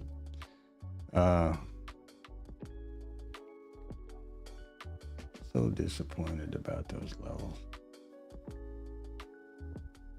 Yeah. Right around the previous RTH high.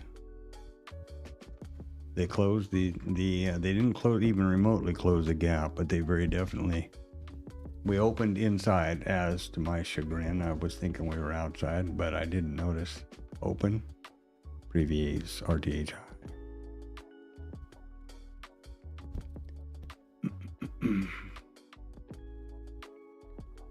Gap high is still way up here. Oh, there's our close. Look at us down here. Aren't we cute? Oh, that's because I've got these wound out. Now, see what can happen to you and what happens to me frequently with IRT. I'm used to these being 1 point high, the prices. Right now, it's 2.5 points. So I'm thinking, this is hardly going any place. And in reality, it's 15, 20 handles. That's something that I have to keep an eye on because it disrupts me. And what signaled me to it was, here's the close, here's the open, and here's the prior. I'm going, wait a minute here. I remember the close being a long way down there. 73.97. 74.62. This is 65 handles right here. So what I was getting ready to point out was the gap. So here's our gap high, and I don't even have it in here yet. Stupid. Looped. Looped. I need to come up with some sort of something funny for an avatar kind of thing. Gap low 29.0626. Boop, boop. Boom. All right, there we go. So now back to the point, and let me point out something that I've learned really the hard way besides this real dangerous column over here. Watch the pointer of the mouse is a $sign. That means if I click left right now, I'm in a long trade right here. Long market. If I left clicked for whatever reason, I'd have a resting short up here. Liquidity. All right. A limit order. But notice how that it's a $sign. I move over the price level to where I think I'm going to left click and move the price level up or down. It's still a $sign. That would still be a market long order right now. So rather than click and do it, I've discovered that you can just use the mouse wheel, and it is a lot safer. And I know I sound like a stuck record, but I'll tell you, there's nothing pisses me off more than that. And I'm trying to get them out to 1 point, and look how wide I've got to go. That's because it's trying to keep the whole range in view, right? So if I wind this out, it'll drop down and I can get closer to it. What are we doing here? We're at 5 points. What did that suddenly do? Why did it suddenly break like that? There's 1 point high. Now we're at 1 point. Why they got real anxious here all of a sudden. I'm not sure what happened there, but they did. We're 5 points wide on the time zone, and we're 1 point high on the price level. Now I can understand that this the scale makes sense to me. This is 10 handles across here. Our little ranges are 20, right? What is it? 69, 59, 20 handles. Or 10. Oh man. Oh, this is not a zone. Sorry, this is a previous art. Yeah, it is a zone. That's 25. This is not. This is the previous RTHI. Here's the zone. Yeah, there you go. 20 handle.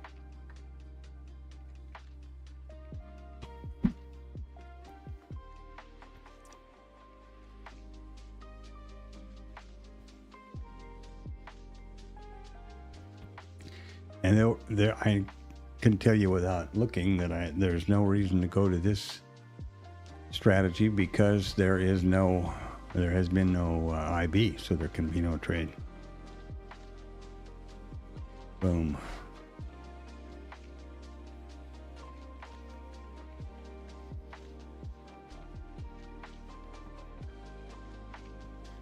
Boom, boom, shaboom. Boom, boom, shaboom. Boom, shaboom, boom, boom, shaboom, boom. Yeah, well,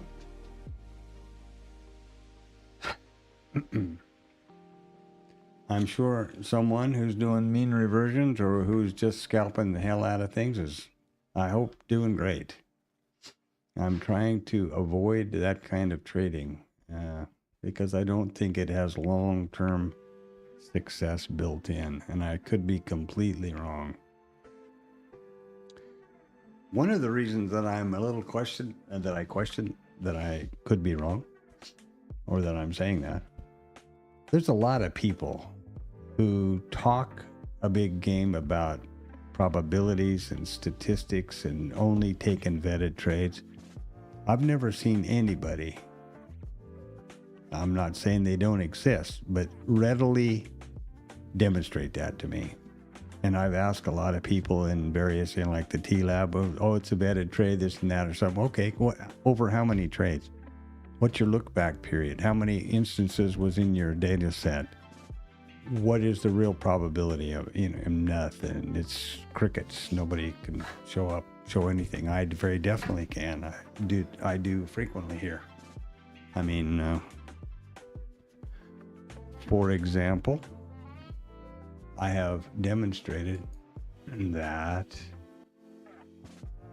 this is the first setup that I built based on these zones. Here come the zones now because it's past 9:30.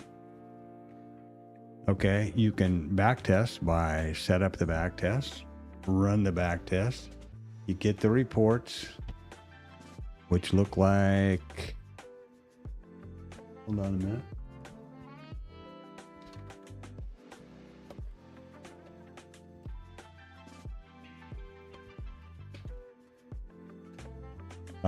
Which look like this. There's 100 days. There's everything you need to set up. Okay, let's run the back test for what else we got to do here this morning, huh? There's the back test. Boom. So the computer just evaluated every one of these rules over every 30-second bar, looking back for 100 days. And that was 50,120 bars. Took 4 seconds. There's the net profit. 177 trades. There's the max favorable excursion, max adverse excursion.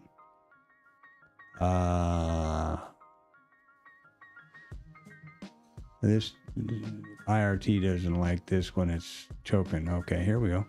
So here are the trades again. Number of longs, shorts. The wrong one. I wanted this one here. This is the one I wanted to put. There you go. Okay. Number of winning trades. Max winner, average winner, number of stops. Max stop, average stop, expectancy, or R factor.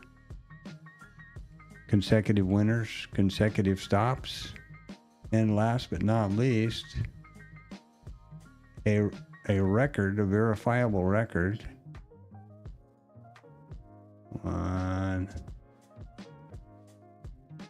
of every trade and the outcome. Every trade, every 177 of those trades, exactly the time it was entered, what was the entry, what was the exit, what was the number of trades, what was everything about it, the prices and the results. That's a back test. That's data you can really use. And then I take it one step further to this right here. Every one of these lines is a back test, a complete back test. And we need to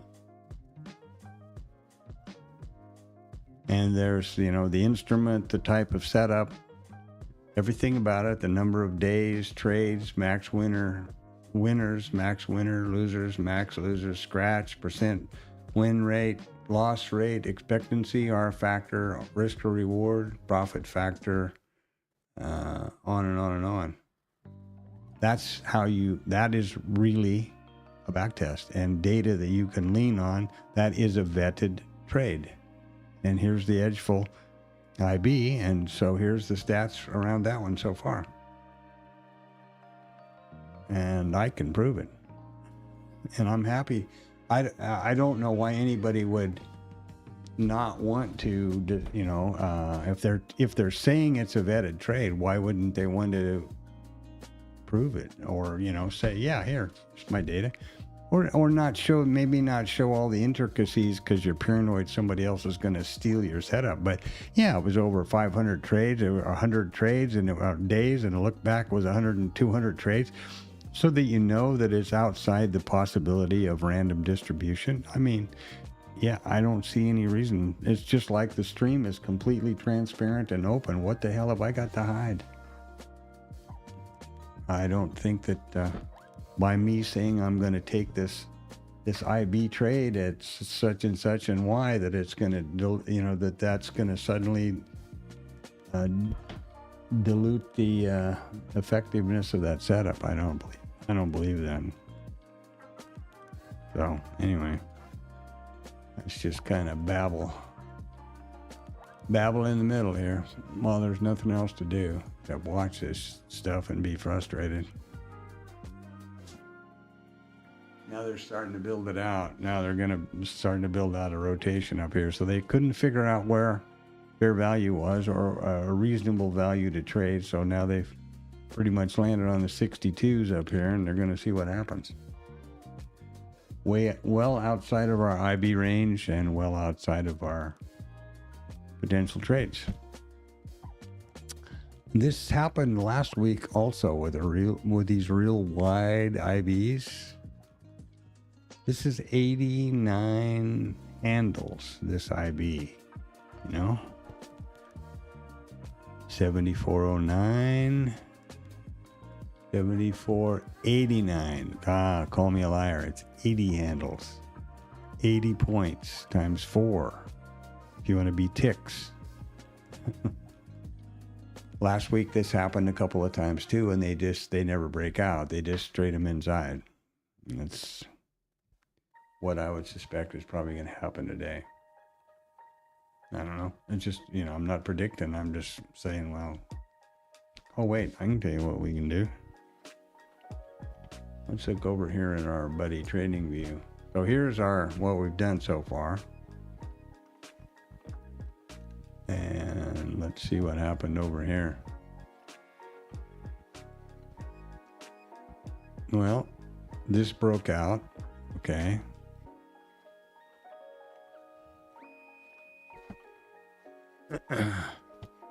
This one did not break out. Breakout. Didn't break out.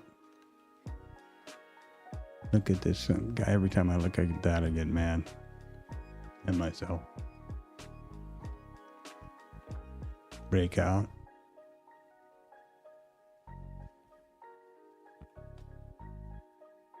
Look at this little thing over here. And look at that little thing. Isn't that goofy? I broke out, but look at that. That's a it looks like an afterthought. Did not break out. A lot of them recently have not broken out with a wider range. You know, this is 50 handles. So, not a surprise. And like I said before, stop and think about the actors, you know, stop and think about the actors. It's the 4th of July holiday week in advance. Anybody with enough money and enough clout and is headed to Aspen or up in the mountains or out at the Cape, you know, the Hamptons or Cape Cod or wherever it is, I'm sure. going up the country, you know?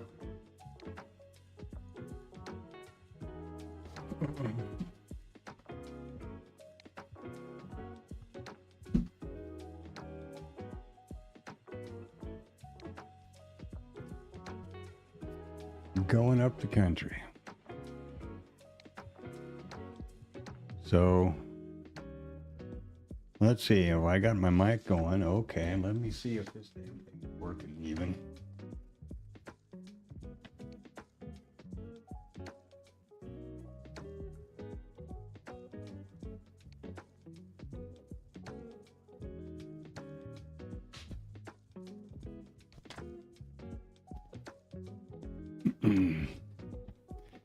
Well, I'm going to have to go foraging for food here pretty quick. This is getting beyond fun here.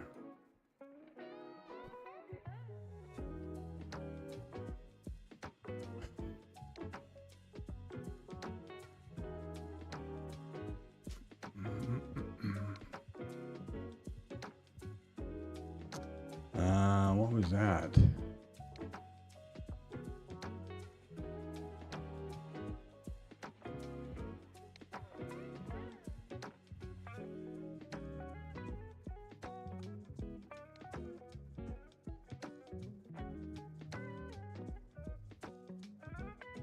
Well, it looks like the Supreme Court has been flexing their muscles today. That's disappointing.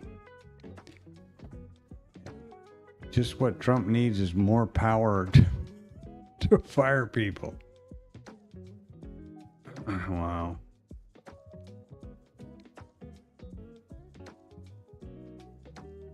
Amazing. Topples a 1935 precedent that allowed independent agencies to do what? I don't know. Oh man, it's really disappointing.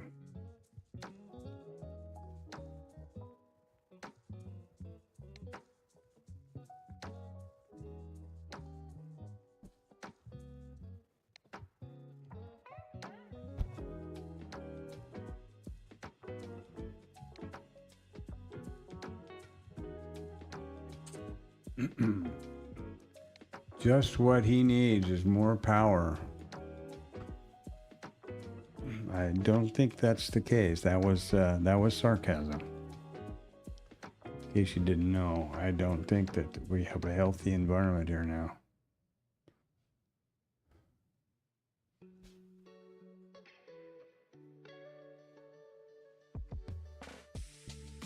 I saw a pretty shocking poll that the statistics or the percentage of Americans that think democracy and rule of law is important for the country dropped from 30 or 40 to 11 or something percent, or some crazy shocking deal like that. It's like, really? That is the country. I mean, otherwise, what is it? Russia or North Korea or China? Really, I was really shocked. I think it's the education here that we have now. The level of education, I think, is probably the big part of it. A lot of this stuff.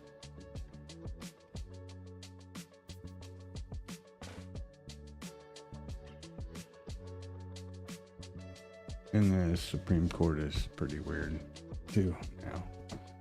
I don't think I've ever known of a basically such a biased outfit.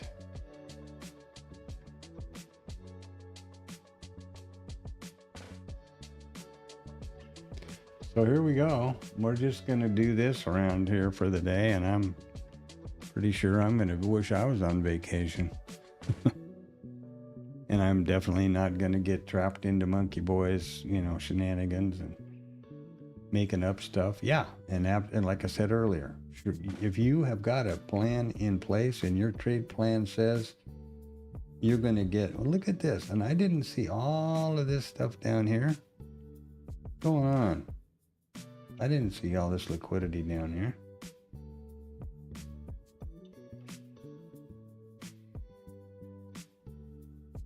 Did I? Huh.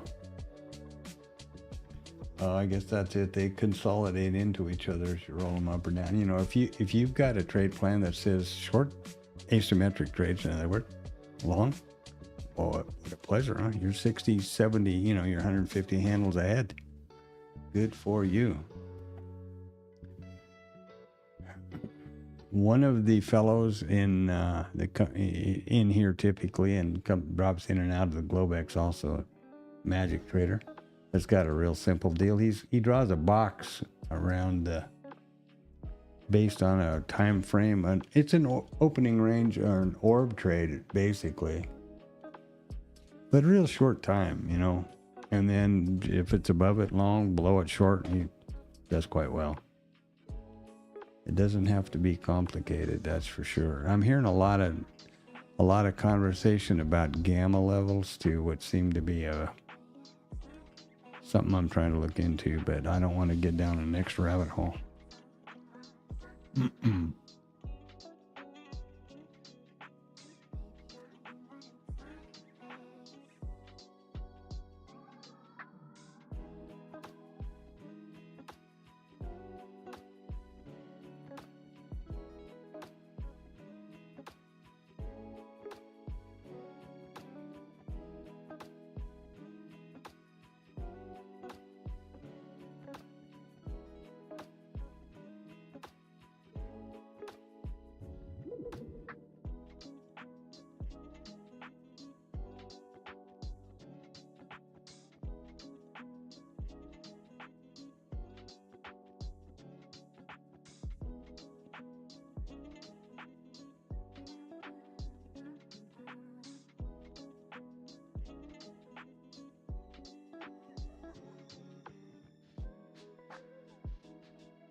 Well,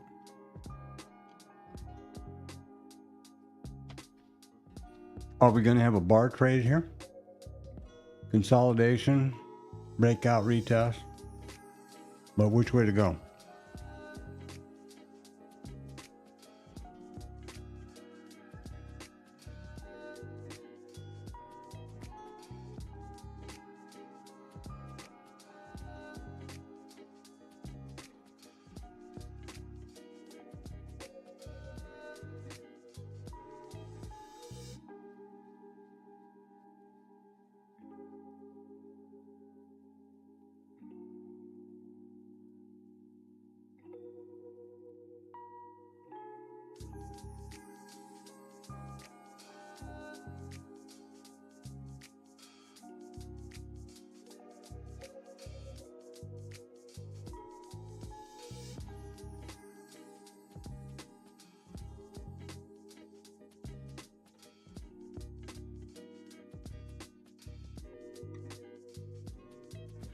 Crap.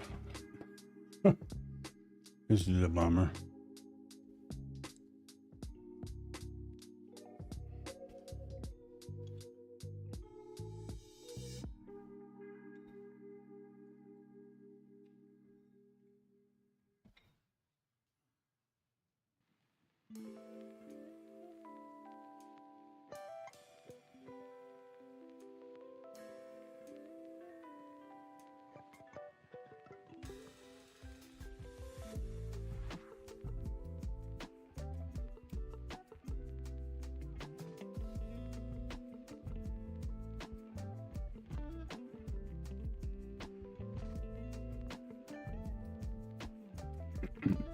Well.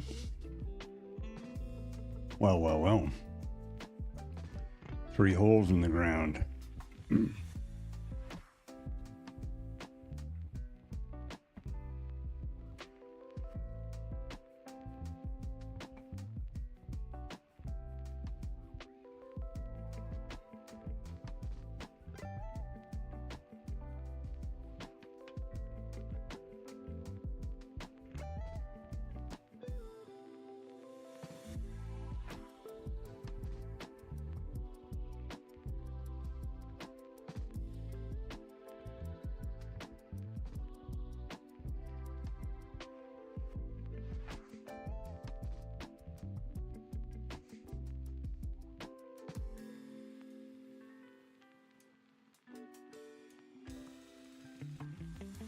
A little doji boy going on over here. Opened right at the wick. Yeah, I think it's a real low probability trading week. Just personal observation. Certainly not a prediction.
There are some setups here that I haven't vetted myself, but are spoken frequently about in the TLab, for example, and that's like the VWAP, VPOC,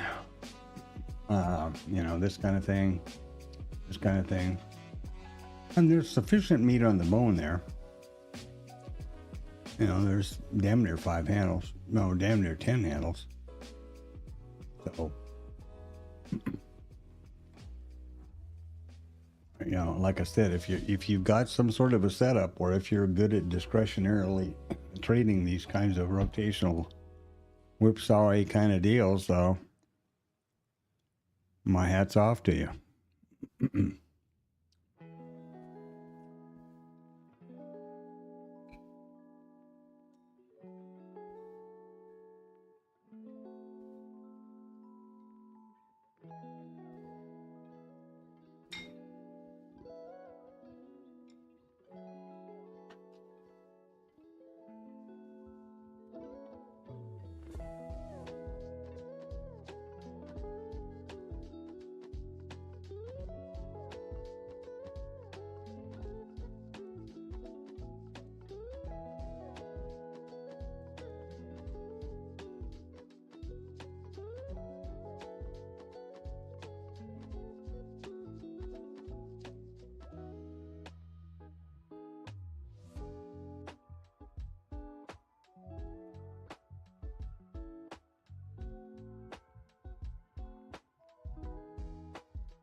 I mean, that would have been a lovely cross trade. 55 to 68. 69, 70, here we go. 20 handles, almost.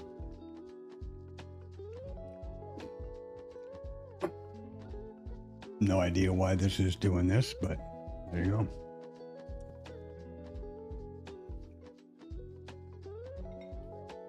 These are the kind of moves I think are designed to sucker in mouse clickers.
Well, this is about no fun.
All right, who said what?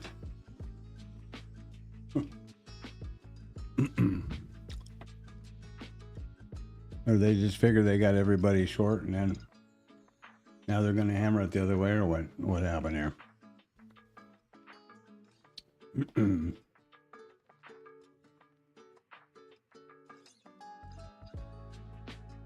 the IB high is way above us.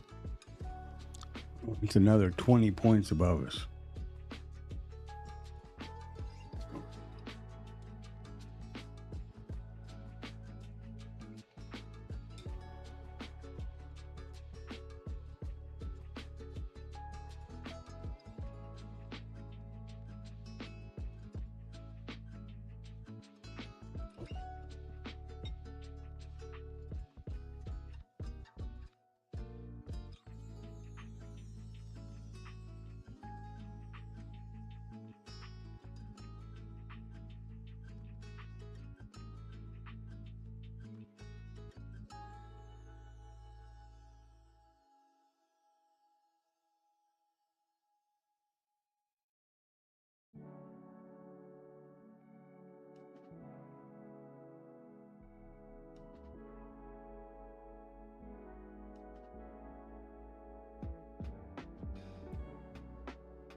Well, what to say?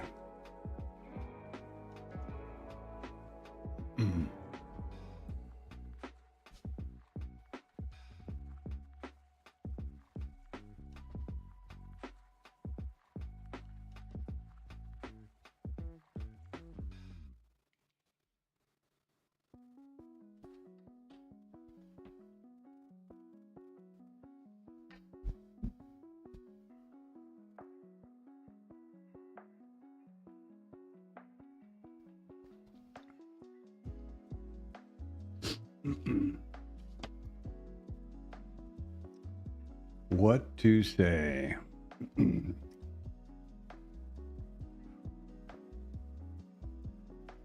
Mega. My advice is, if you don't have a trade plan based on this kind of specific chop trading, or, you know, whatever you want to call it, shut her down and get outside and enjoy yourself. Do something healthy. I would say we're going to hit 78s up here because there's a big pile. That's the biggest liquidity breach I see. Or, you know, liquidity resting. And if you're, again, if you're able to trade, you know, part of your trade plan is scalping back and forth across these chops, well, congratulations. Funny how they took a toothy, ugly trend day and built it out, isn't it? You know, was a big choppy day, and now they're just building it out right here around the 62s. I don't know who decided that was the price to do business, but they have, obviously.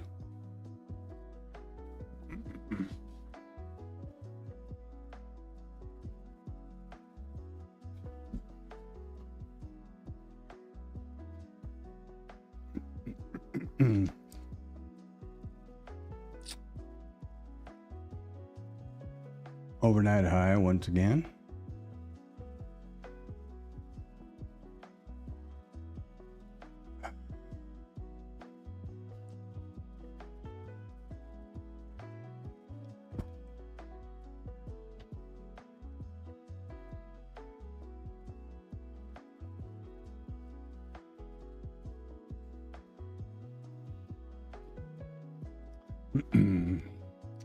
I got to get Sleeping Beauty up. She needs to go somewhere before 2.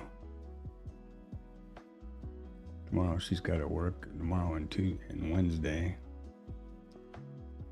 But they are, they're the kind of the inconvenient called. I don't know. Which way do you look at it? Getting up at 4 o'clock in the morning, or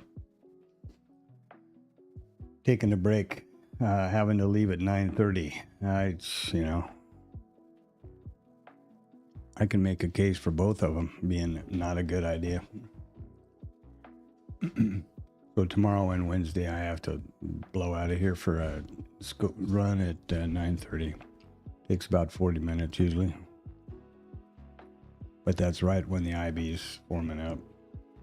Not that this week is going to get any better in terms of trading liquidity or action that I would expect. Because the holiday and all of that. But I just keep battling it out here.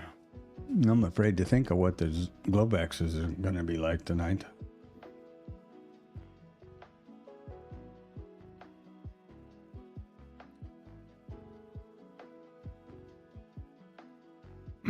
Bad enough to just have to stand here and narrate them for 3.5 hours, but would not be able to trade anything or have it get anywhere is a pretty disappointing.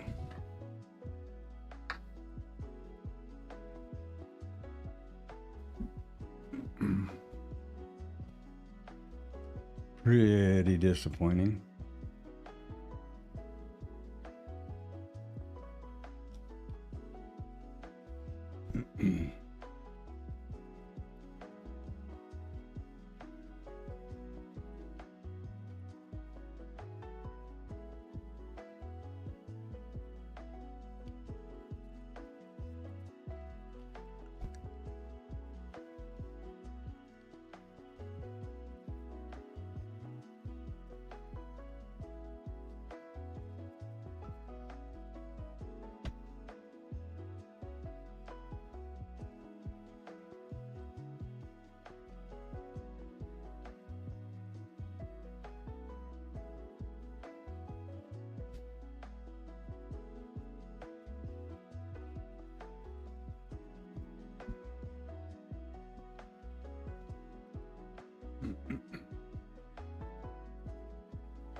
Oh.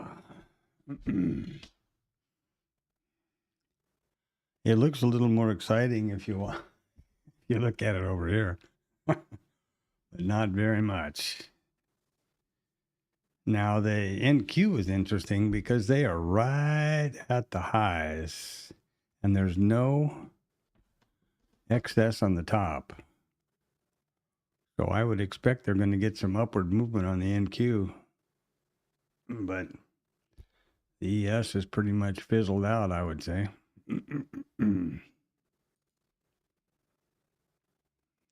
Same story on everybody here.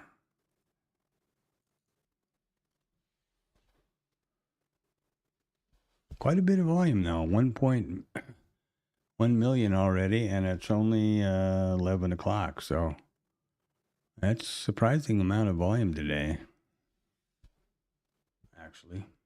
Actually.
So the data is pretty much out the window.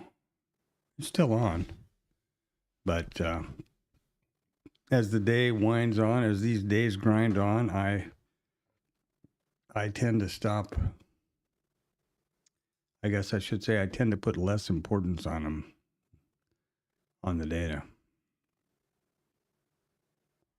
For example, once we corrected the probability and to the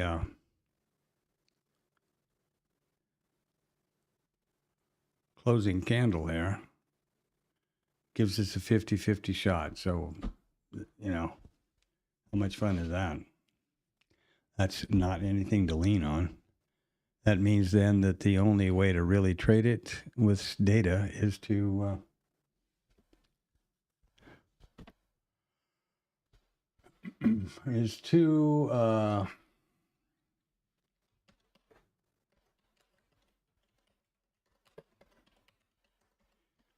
the only way to really trade it based on data is to wait for the breakout and then use the retracements. And I would put a pretty low probability on those with this, given this, the lack of volatility, even though we do have some volume.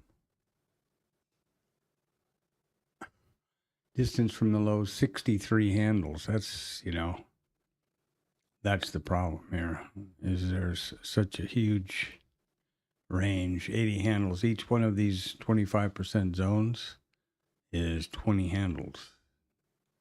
Wow.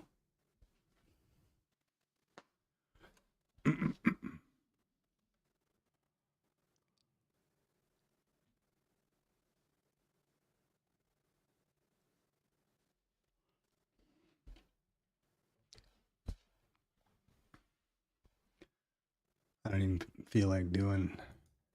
I could try to work on this, these levels here for the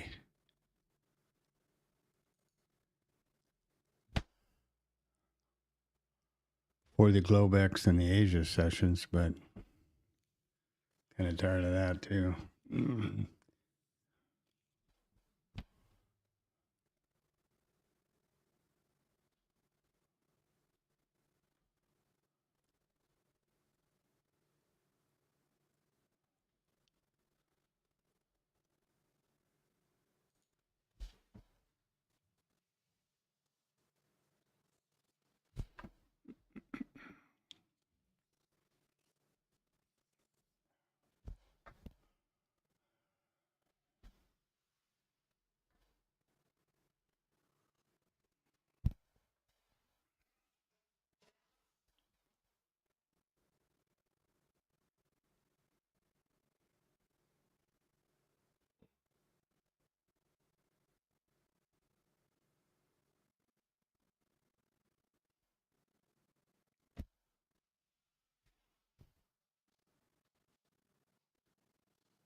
Let's see what kind of other trouble I can get into over here with the music story.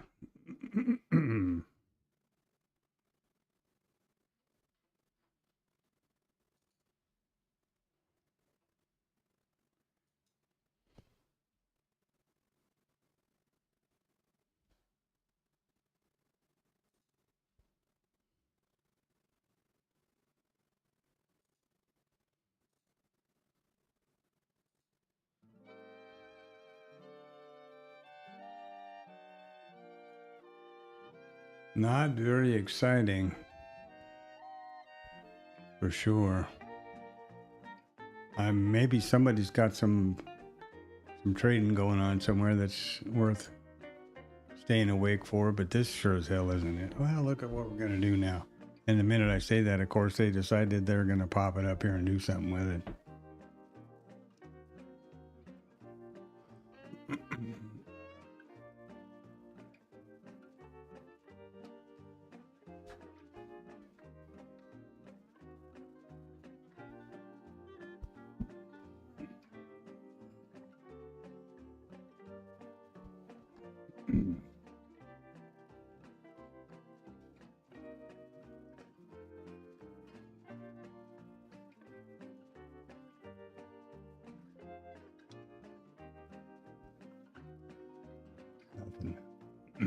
Nothing.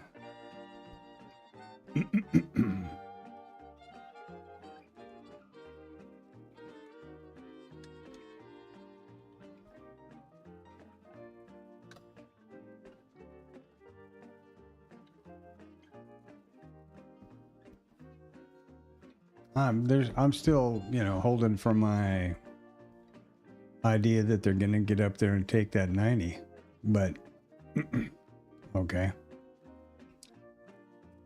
That is just a discretionary, no data-based guess. Now, leaning on the idea that we have a 50-50 chance we're going to take the IB high or the high B low. What is that? It means it's 50-50. It's a coin flip, eh? So, tradable. In my opinion.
Here comes the 80s, and then I'm assuming the 90s.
Well, there we go. Now they tag that. Now that 80 jumped up to 87, and the big boys are still sitting up there on the 90.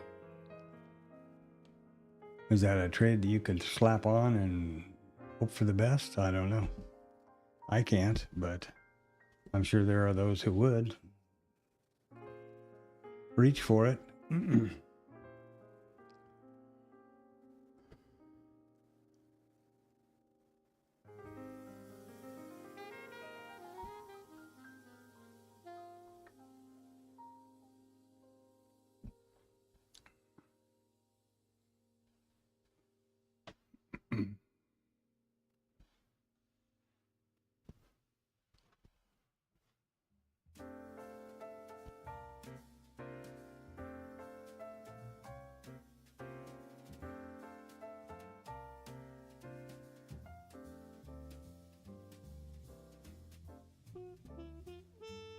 Are you ready, Freddie? All right, I'm going to duck out of here and take Cam out real quick. I'll be right back.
I drove halfway across Harris County and back, and they still haven't gotten up to the IBI.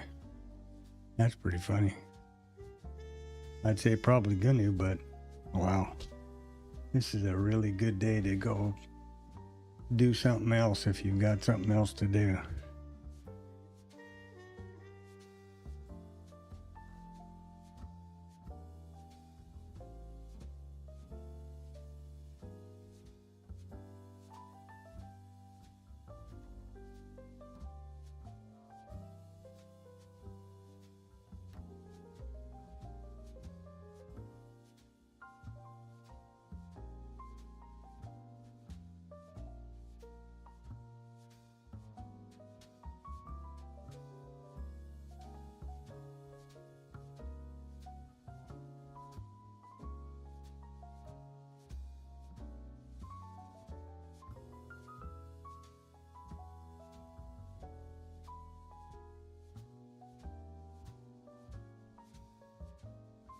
Well, typically this is when I take a break and my midday break, which I think I will do. And yeah, good luck.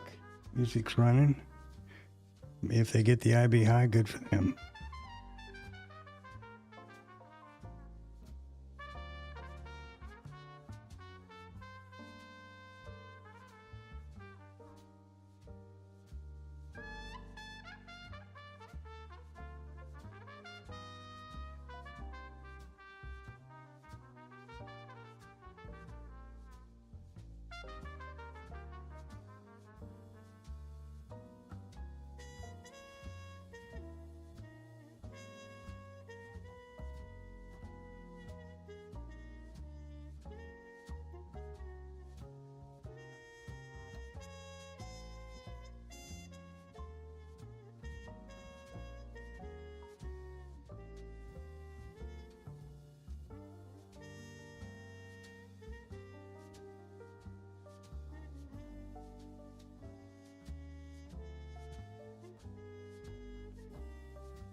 Doesn't look like anybody's around. That's good. I hope you're out enjoying yourself. 32 degrees C over here. And that's pretty, that's a pretty good reason to be doing something else. Preferably around a swimming pool would be a good idea.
Well, there we go.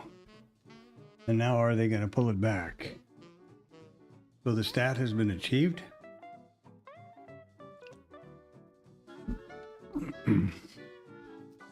That's one hell of a retrace back to the 25, isn't it?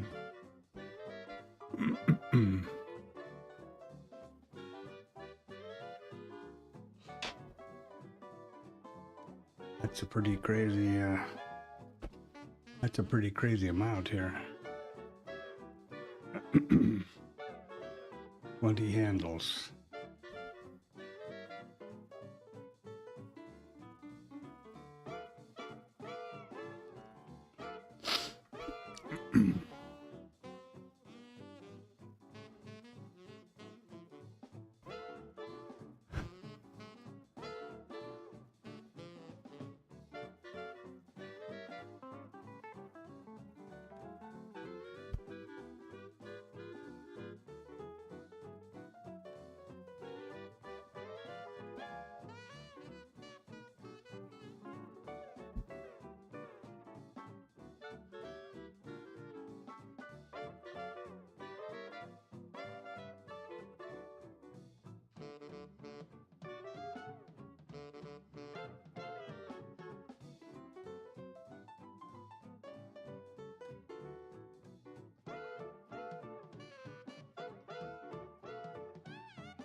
Okay, no retrace. Or did we? Let's check. Just this little one here went right after the pop. Well, and we're up to that 7,500.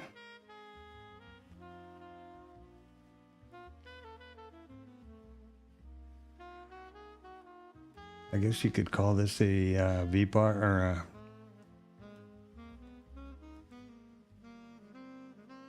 a IB continuation, I guess. But, wow, what a weird market. What a weird market.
Hey, Magic, what's up? Crazy day, huh?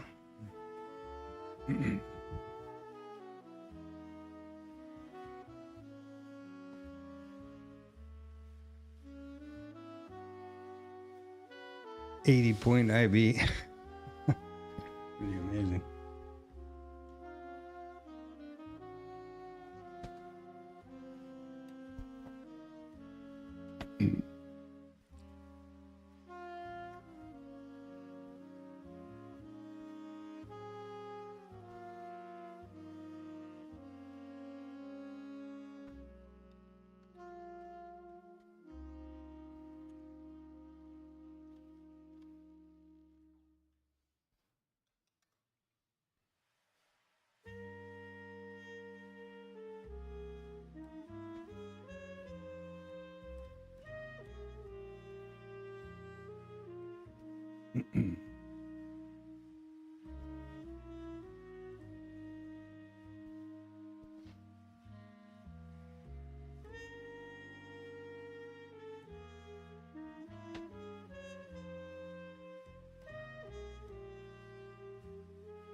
see any price here in 7,500, yet it says it's the RTH high. I don't quite understand.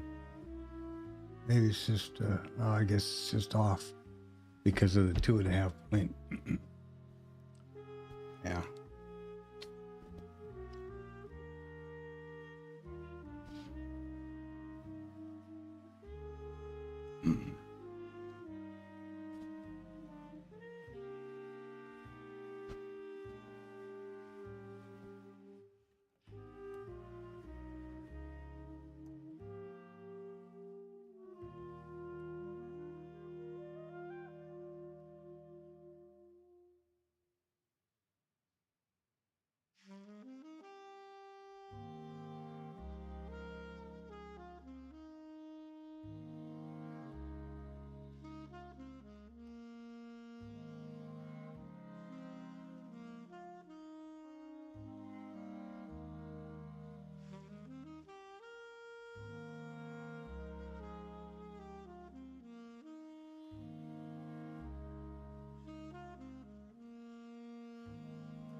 $200 points in the ES. That's pretty freaking amazing.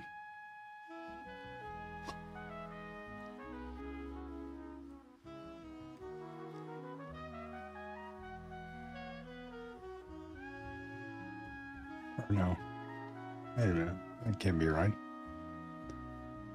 7409. 7,500 points. All right. Never mind. Call me a liar.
Well, let's see now.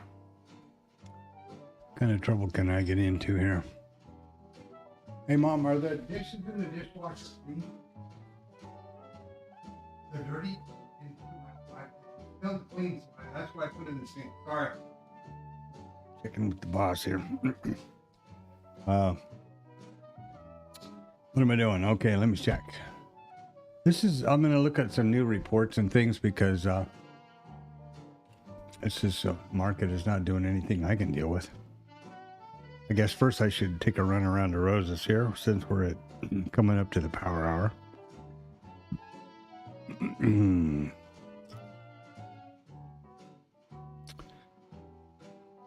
Well, there you have it. And why is that? I don't know. Now, remember that this is just still in this gap down. This is not any kind of a huge drama. And more than once, we have been in this position and this has happened here. And now we'll see what happens today. So we're still in this lower distribution and having not reached into the this gap yet.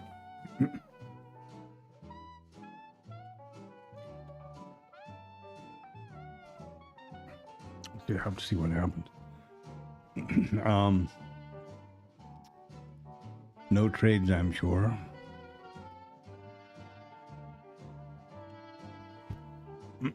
In my forward testing strategies, this is the original breakout or the first rule, but requires a retrace back here in order to get along. There's another trade called the fence trade. See if I can get that going without breaking everything.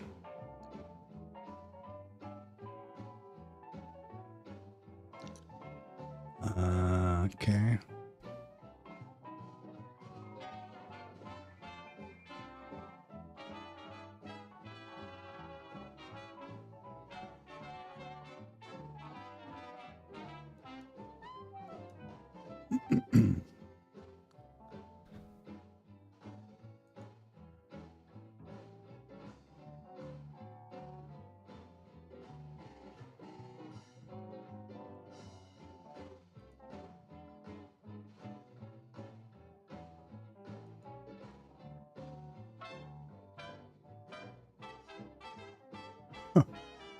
Well, what I'm not seeing here, which should be, here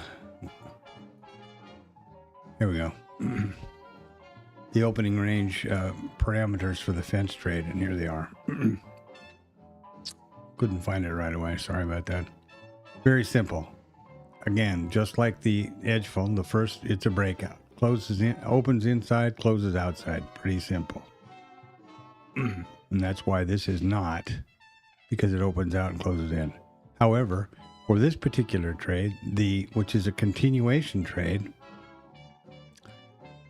from the level, it requires an open outside. Let's pick one. This one. Opens outside, wicks into the level, and then closes back outside. That would be a trigger to go long for that fence trade. Not saying it's anything great. These are various orb things that I have found off of people or bumped into, somewhere.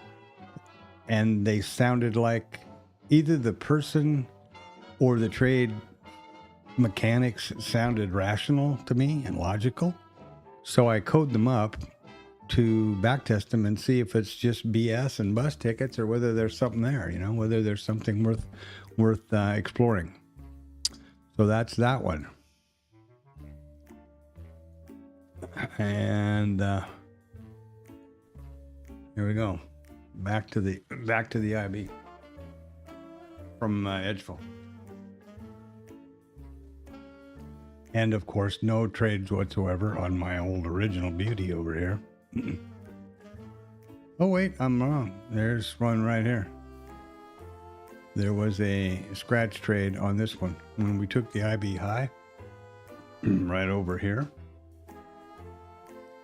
we went up to the A, and then we took it out for the B, went into the continuation zone, back to the trigger zone, and got long.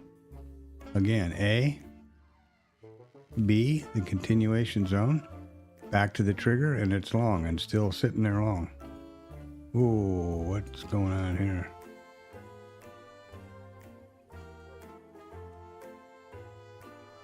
So, come on now. Be nice. Play nice. Play nice.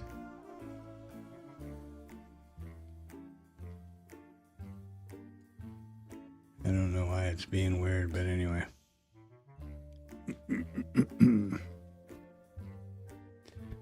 So it's still in this long position, and the reason being that this is the take profit 1, and when this occurs, the stops trails to entry, and it hasn't come back through it yet.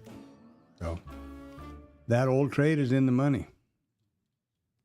Well, maybe I should have stuck with that one.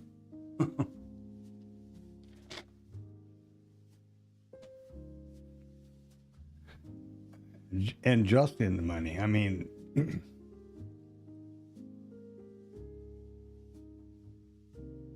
I don't really.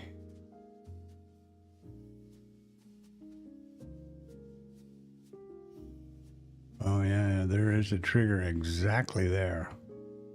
Can you see that? So the way this works is A is the open low, close high, and then penetrate through the IB.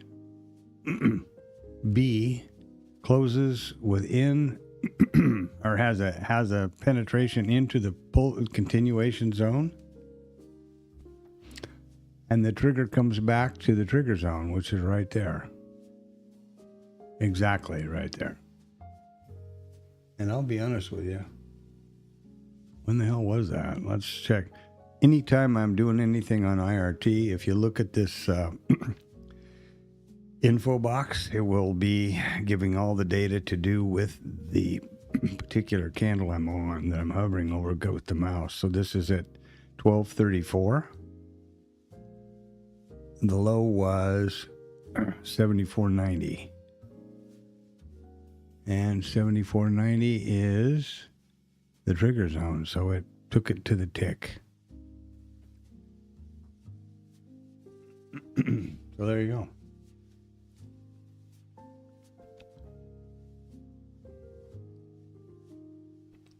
And where that is on IRT, and book map is right here.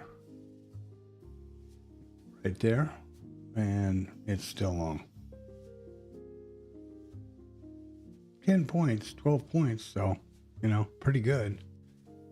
The scale is hard to tell, but yeah, it would have been a reason. That is a long as per a structured trade. So I'm my bad for not being on it.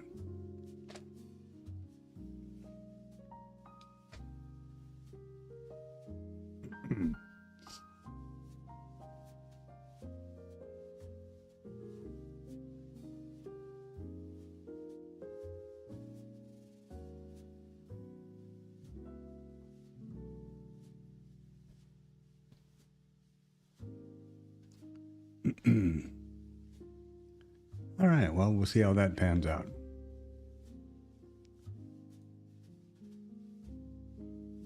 Now, that is not got anything to do with the Edgefull. Maybe there's a way to identify that kind of a trade with some of these reports, which I'm not really familiar with.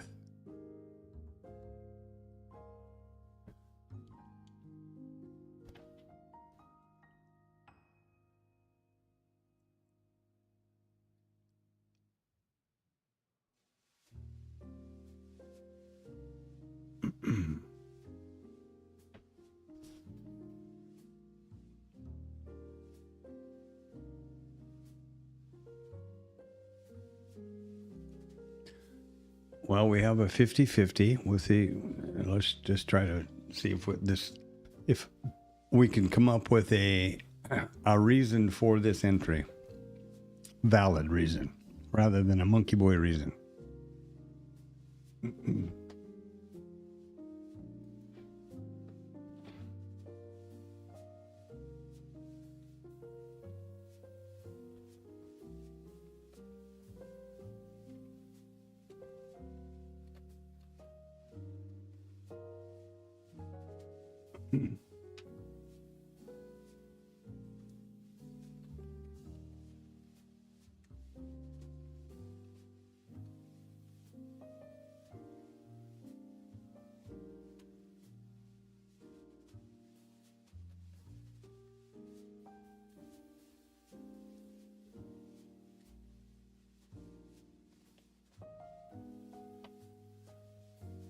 Or validation, maybe is a better word. So we know that we had a 50-50 to break the IB high or low.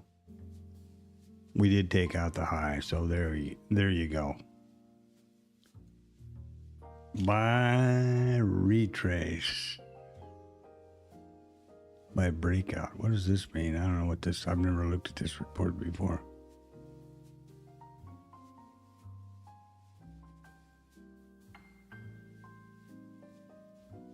Breakout by breakout. What the hell does that mean?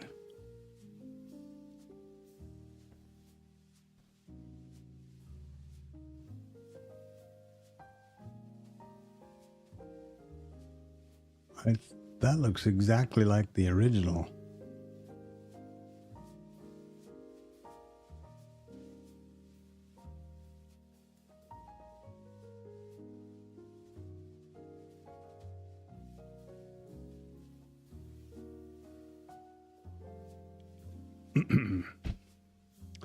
This looks like the original stats for this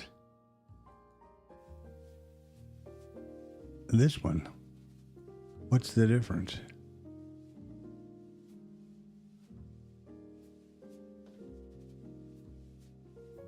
Other than it's a pi, this is a pi and those are bars. So this has got a 71% single break and a 25% double break. So what does this one over here do? 37% single, broke the high. Broke the high, broke the low.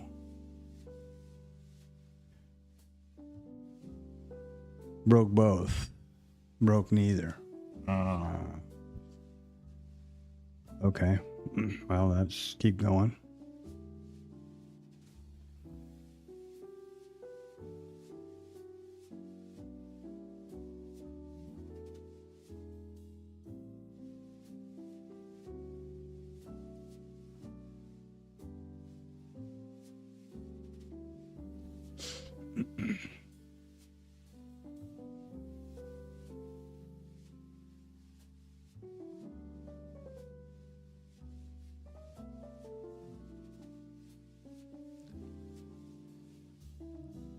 Now, I don't think there's any way to really quantify that for a breakout and then where you don't come back through.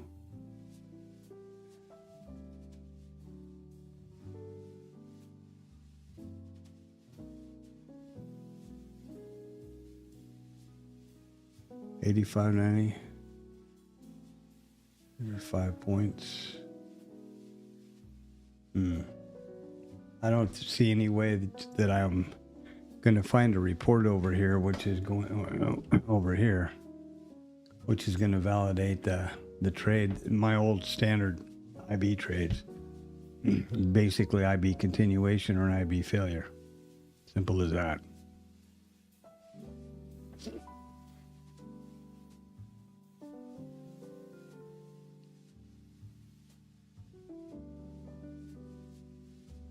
Which the system has taken and which is still in business.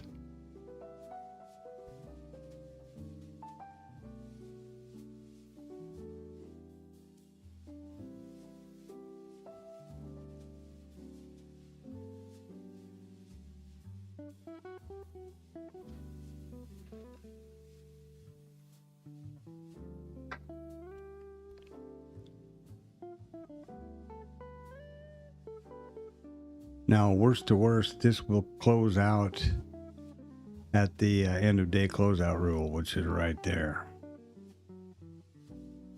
So if it doesn't hit T2, it will close out automatically at 1430, I think it is. Forget what I said I'm at, but I think that's it. Of course, this is just in the simulated environment, forward testing in the simulated environment.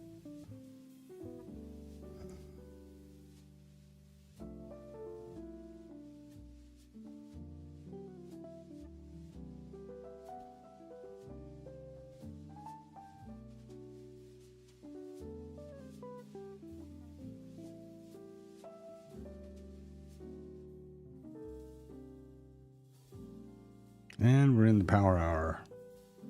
Okay, let's see what happens. We got another hour to go.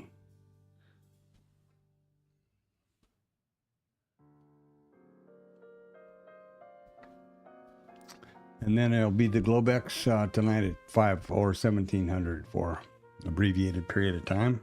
See how we do with the orb trades for the Globex and Asia.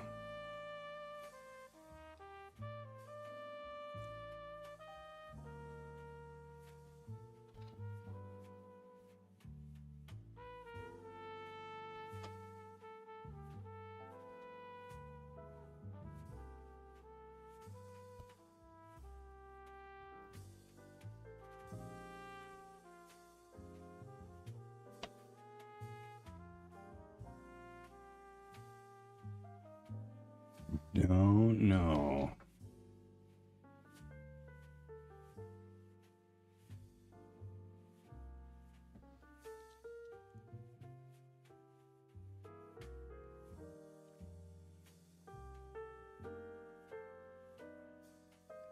This gap over here doesn't look particularly innocuous, but it is definitely considerable, right?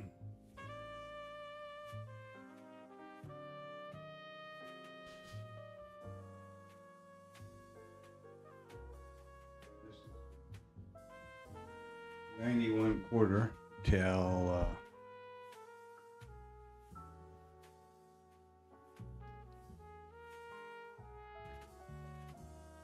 95.27, so basically 30 handles across that gap. This is getting closer. We're at 502.27, so it's 25 handles yet before they would close the gap from the 23rd.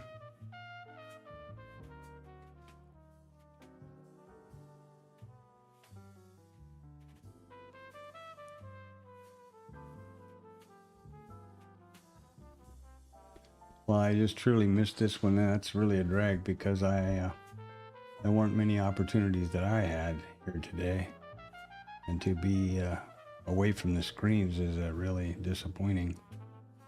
But you can stand here all day long, and if nothing happened, and then the minute you step away, boop boop, you know, there you go. And I am especially leery of trades after 12. That midday thing is usually lighter volume and more whipsaw or volatile.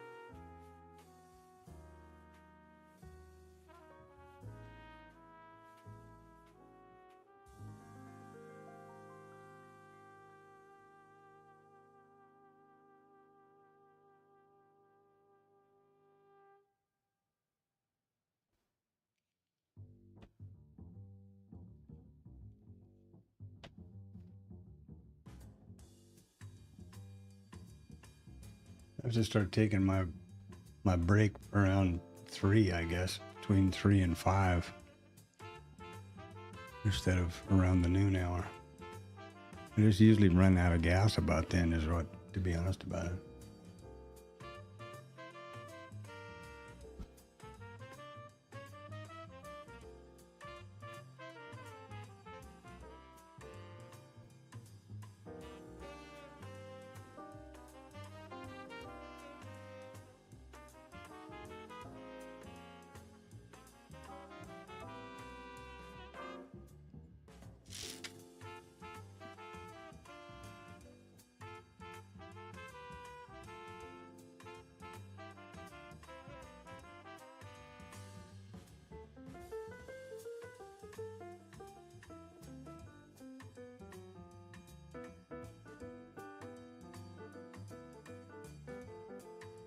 Oh, okay. I was looking for this guy here.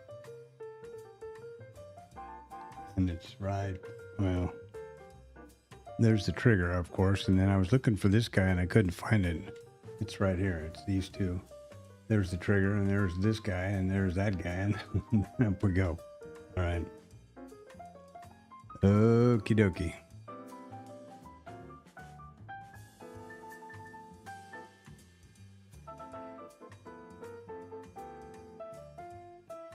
And remember, this plot looks funny because it's flat across the bottom. That's this stop. Remember that these are the candles up here that you know. This is the market up here. That's what you have to be careful. You know, be sure you remember that if you're looking at this thing.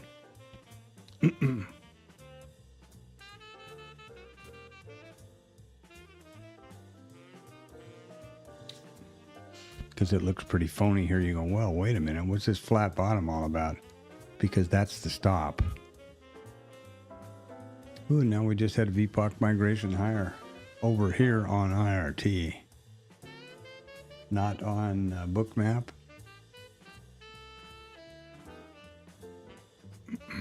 Hello. Yeah, we had it right here. Bookmap, not yet.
Okay. Well, typically I would do the back testing stuff, but I already went through all of that earlier today in the stream. The examples and how it works, and so I'll do the market recap at the bottom of the hour, and then we'll have the market on close and balance at 1450, and close the stream off at the top of the hour, 1500. The Globex stream will open at 1700. Again, live trading. I'm really disappointed that I was out for the count right here. That was a shame. That's the one and only opportunity I've had for a structured trade all day. That's pretty disappointing. 2 days, the last 2 days actually. Well, considering last night. Sorry, I'm getting all confused now with these Quebec streams.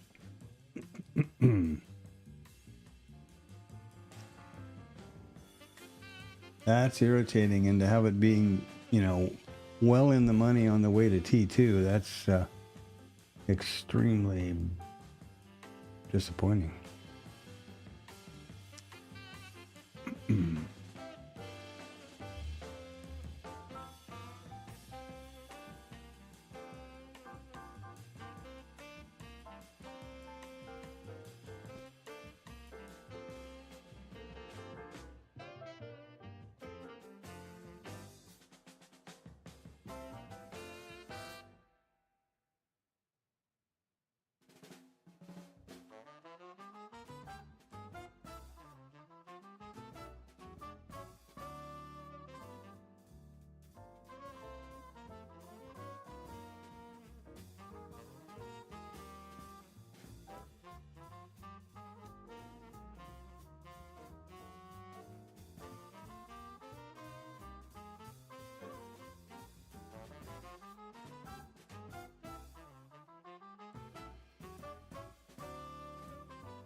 Pretty sure we're going to run into the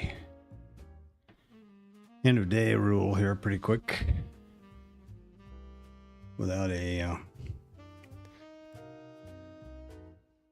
come on.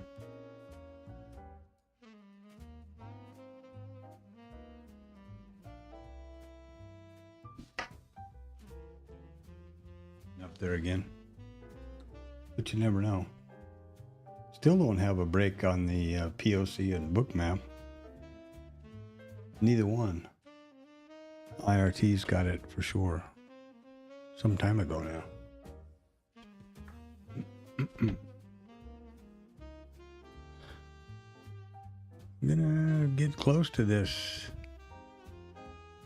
T2. That would be kind of cool. Wherever the end of day is, it'll just exit, and this will be profit. Along with the first T1. Well, it doesn't do any good. It's just a simulated exercise, but it's yeah.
This ought to fire here pretty quick. Well, at the bottom of the hour, I think it is.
Let's see if this end of day should fire at 14:30.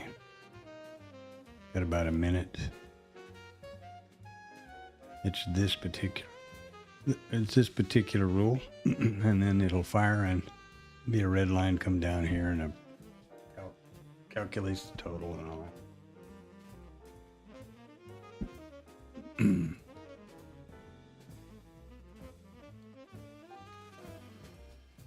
I've been in the market a long time, that trade. Well, 1208 or thereabouts. About 12. I'm sorry, about 12:30.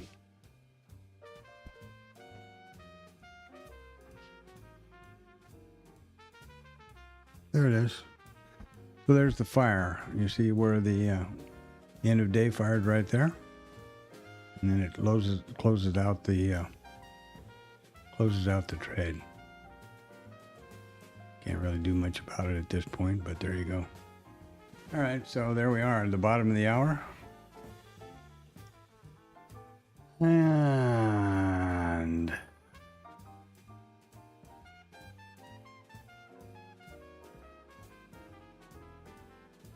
all right, let's look at the daily recap.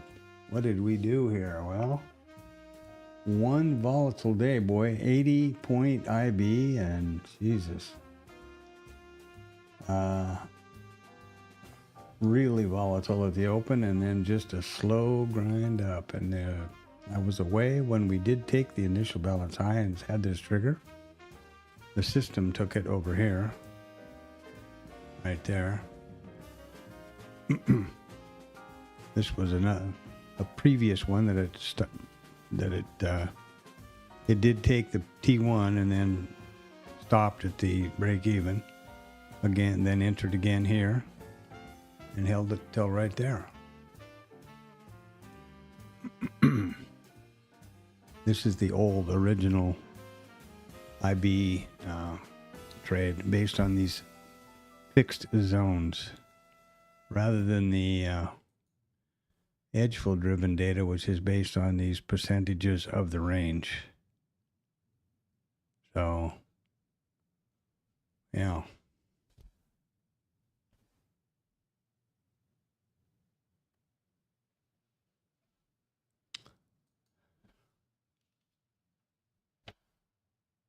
Just to grind up.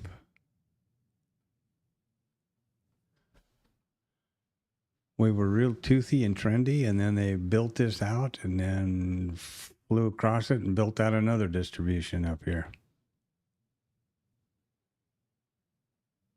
They may bring it back down again with some a selling tail.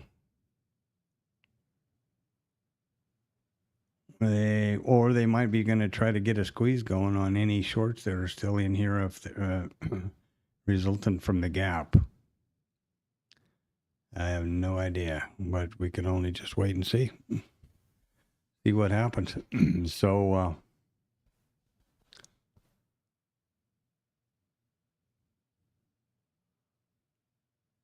yeah, this is IRT. It's my basic charting package.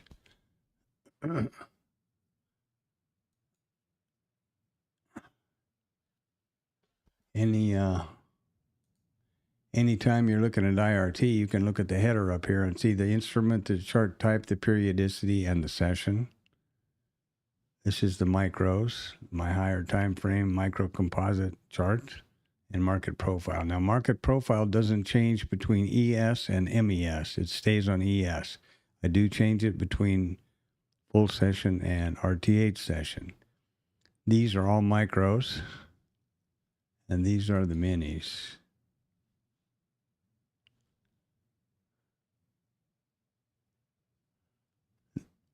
Any trades on the system are live, taken over on Bookmap, live trades, live market, never recording, never replay. The back testing and forward testing here on IRT, where these systems trade themselves, the computer trades these systems. And I use these charts for visualization to make sure stuff is happening when I think it ought to and where I think it ought to. That all happens within the IRT simulated environment. So this beautiful trade right here, which is, whatever it is, 32 ticks and another 12 ticks over here because it doesn't, this old indicator doesn't have the logic to add multiple targets. So this was 12 ticks, and then this is 32 ticks. So it's 44 ticks across there. This is all just within the simulated environment of IRT. It's not a real trade. It's just forward testing. I'm going to be clear about that. So let's get on with the next order of business here, which would be the snooze, baby. Tomorrow, here we go. S&P Composite, Chicago PMI, JOLTS, consumer confidence. Ooh, 8:45 and 9. Notice these aren't 7:30 like normal. This is investing.com. It's my original news source. I like this because it's easy. I like the format and to be able to screen snap and put in Discord or wherever. They only report traditional economic values. Consumer credit, JOLTS, Chicago PMI, non-farm payroll, FOMC stuff. Nothing, no random but high risk things like executive order signing or some sort of microphone moment where one of the people in the Trump or somebody in the administration could have a possibility of saying something that tips the market one way or the other. So that's why I like this. And you can also filter for whatever you want. And obviously you can search ahead, back, and earnings. The other news source I use is Financial Juice. Well, here we go. The meeting in Doha, perhaps important, perhaps not. Well, so he's sending people to a meeting in Doha, and he's not playing, he's knocking the pins out from under him already. What a crazy thing. And now he's going to sign executive orders here. So that's what he's doing now. Be careful. And that's not been pulled into the calendar here. What I was going to say about this is Financial Juice. These kind of events, which are not normal economic reports or events, but which have a high possibility of risk for our auction, are pulled in over here. And the reason I care about that is not got anything to do with politics. It has to do with trading. As traders today, your basic fundamental job is to preserve your account. The basic way you do that is risk management. And so that means you need to know about potential risks. Because if you don't know about a risk, how are you going to manage it? So these kinds of things, the squawk box, and now, if they can, they pull them into the calendar. But this is obviously something that just got scheduled. So we are able to pick it up in the squawk box over here. And this is also where we're going to have where we will have the market on close imbalance at 1450.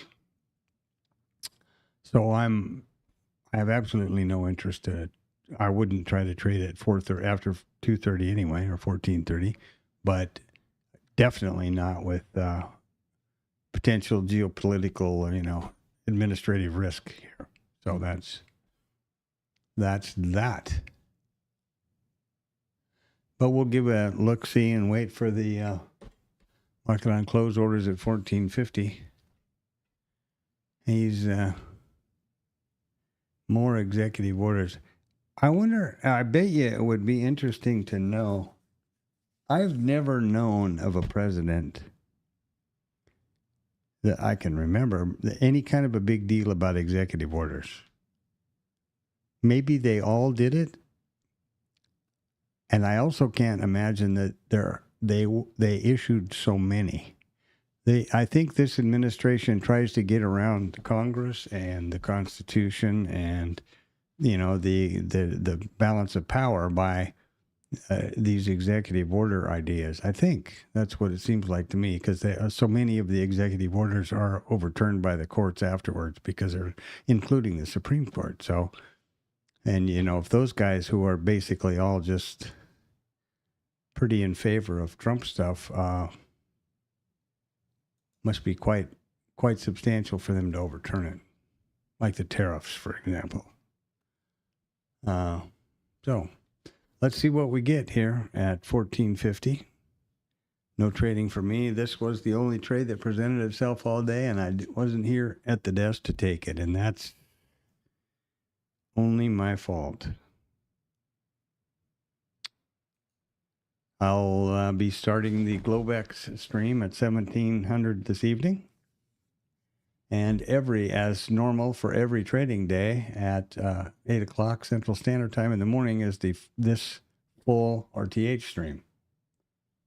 So be sure, be there, be square, baby. This is a short week.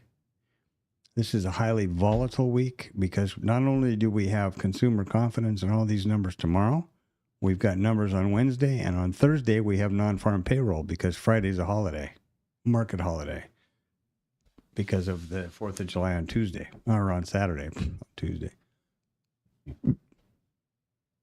Oh, now Trump ends his remarks at the White House at 1440. So he's just quit whatever he was signing and whatever remarks he's got to put out there. Didn't have any real impact on the market at this point, so.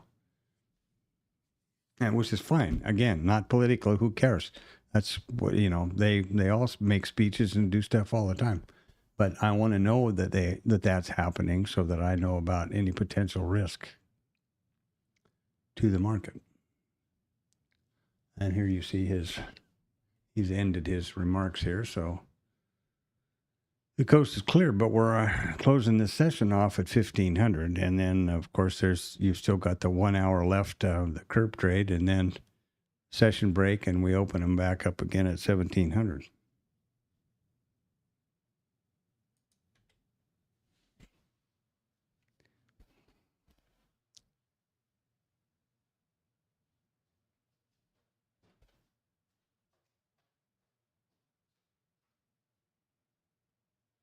I like this one very well. This is a great example of a system working exactly correct. A, there's our signal. B, there's our second rule, the trigger. We're in the trade and away we go. And then here's T1, and we didn't get to T2 yet, but we held without stop until the end of day rule. And the reason for the flat bottom, when we got to T1, when T1 was achieved, the stop trailed up to the entry. And it does that across the board. It doesn't go up at an angle. So there you go.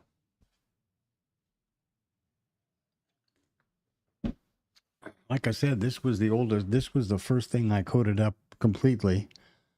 It worked great. November, December, most of January, and then all of a sudden it went pear-shaped. And you never make any changes to a system that's functioning within parameters. Okay? Consecutive stops in a row, consecutive winners in a row, whatever, drawdown, etc. Well, this did fine until all of a sudden it took way more stops in a row, consecutive stops in a row, than the system allowed for, than the backtesting provided for. And the way I can prove it is, I can show you right here. These are my backtests. Each one of these lines is a full backtest.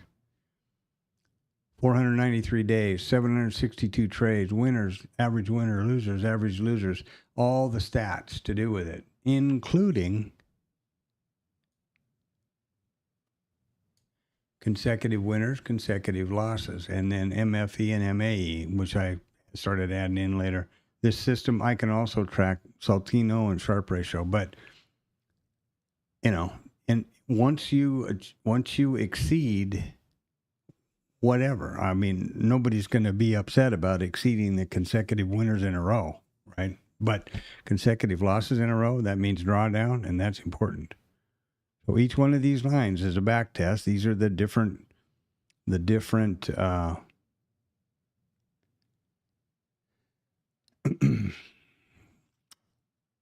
setups, instrument setup, date encoded. Now I've started working on the IB stuff and Edgefull, so I haven't done anything here since the 26th of April, May, June. Almost 2 months. Have I recorded anything over here?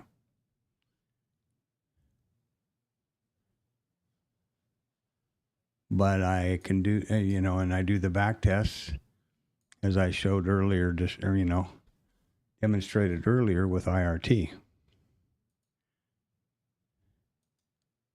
Come on.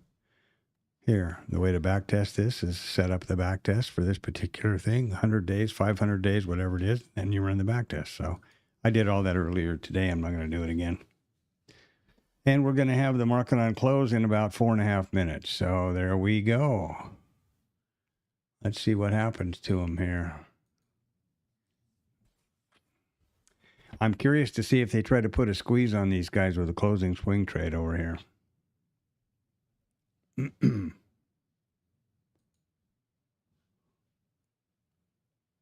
Oh, let's get back here now. Boom. And boom. We'll get the market on close right there.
Hope everything is going okay. Sounds like it. It looks like it.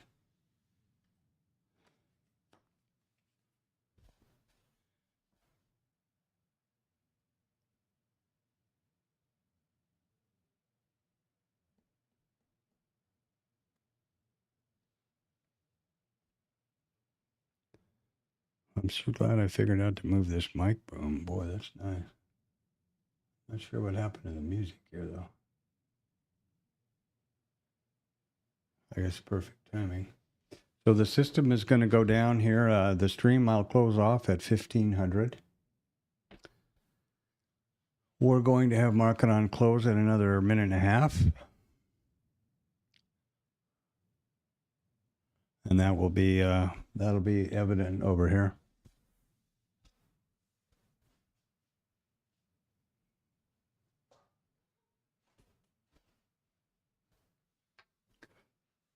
And we'll come up with the Globex live trading, live stream at 1700 until about 2030, 2100.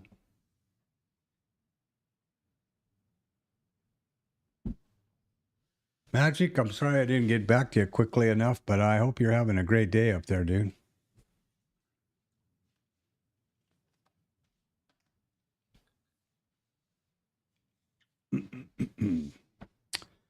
All right, 30 seconds for the market on close. That is no big deal, but We'll see what happens.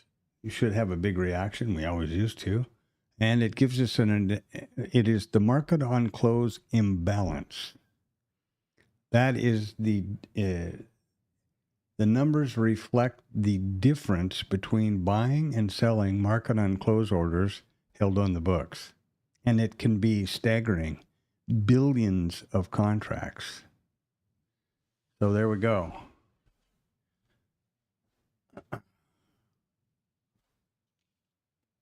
There we go.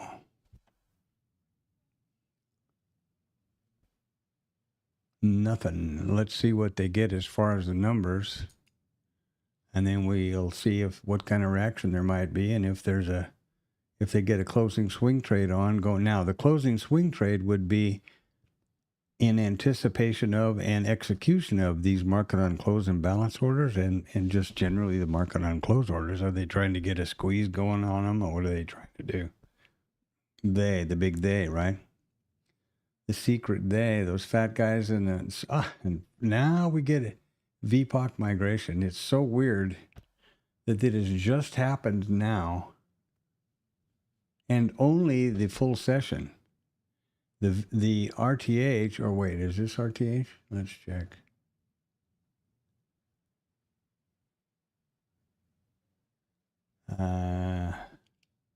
Yeah, that's the RTH one. Okay. The brighter yellow. But this migrated a long time ago. Well, I'll tell you when.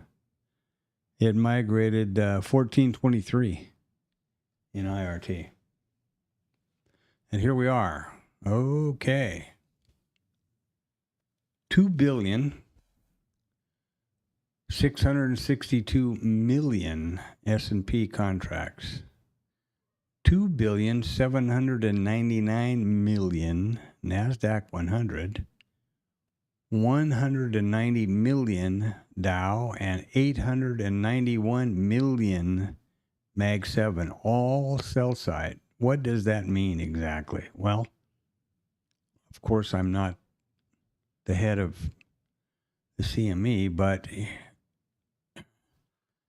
remember, these are the imbalance. So if there is 100, let's say there's 10 billion contracts going to trade, buy orders, sell orders over here. Let's pretend that it's over here. Okay, here's the sell, here's the ask, or the liquidity for sale, and here's the liquidity to buy. These are not executed orders. This is just liquidity. These are limit orders in the book, or orders that will come into the book on the close. So what that means is that there are 2,662,000,000 more orders up here on the sell side than there are on the buy side. Big imbalance. Now, that's not the biggest we've seen. The biggest I've ever seen was a few days ago, and it was 9 billion. But so there you have it. And I think I even have a screen snap of it because I was so bedazzled by it. Well, here we have 45 billion. And come on, where are you? It's not in there. Okay. I'll have to dig it out for you, but trust me, it was almost 10 billion. Billion. Now, here's another one that I always like. They're hunting our stops, right? You're sure they're hunting your stops. That two lot, boy, somebody's gunning for you, no question. 2,600,000,000 contracts imbalance. There's a lot more of them going to be transacted. That's just the imbalance. I'm pretty sure they're not hunting my stops. My two lot is not going to bother anybody. It's amazing, isn't it? The scope of this market, when you see these kind of numbers, the scope of this market is just breathtaking, I think. Now, this is not the big market. The big market's bonds. It's trillions of dollars every day. Trillion with a T. It's amazing. All right. Well, that was that. There's that. We got up here and everybody's tickled to death. And I'm sorry as hell that I missed out on this trade. But, you know, I did. What are you going to do? Who are you going to call? It's the market is a continual stream of opportunity. So I'm waiting for the next bus. There you go. Now, let's get over here, and we've got about 5 minutes to go. So let me do a couple of closing things here. First of all, thanks a lot for coming by. Like and subscribe if you're so motivated. I really appreciate that. I'm just in this for the likes and subs. This is my virtual trading journal.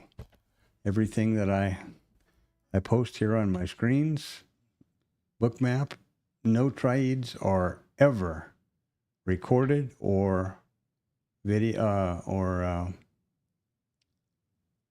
playback. These are all absolutely live trades in the live market. Live data, real trading.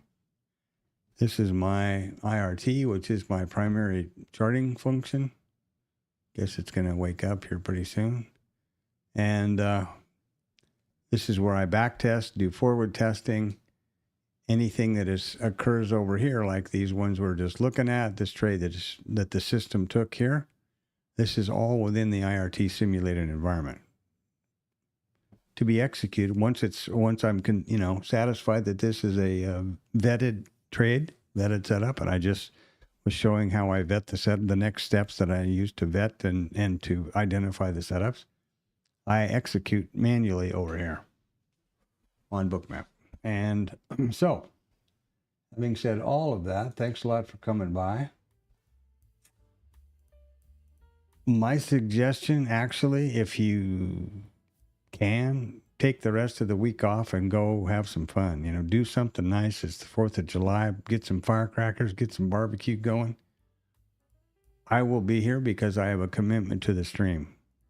And I will also be doing the Globex. But think about it. Anybody making $500,000 or more that's working for a trading company or a high time frame or a high,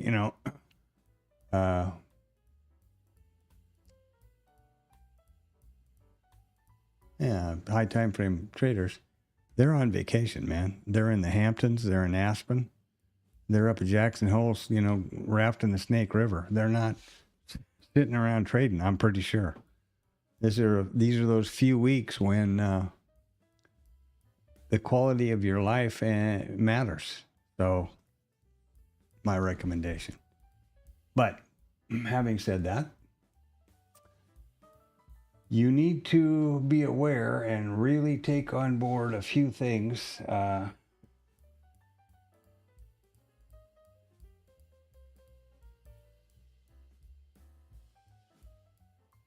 Where did it go here? Yeah.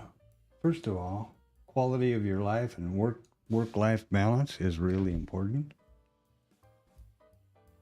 You need to be sure you understand that the most critical piece of equipment you have in your trading office at your trading desk is sitting on your side of the monitor, without a question.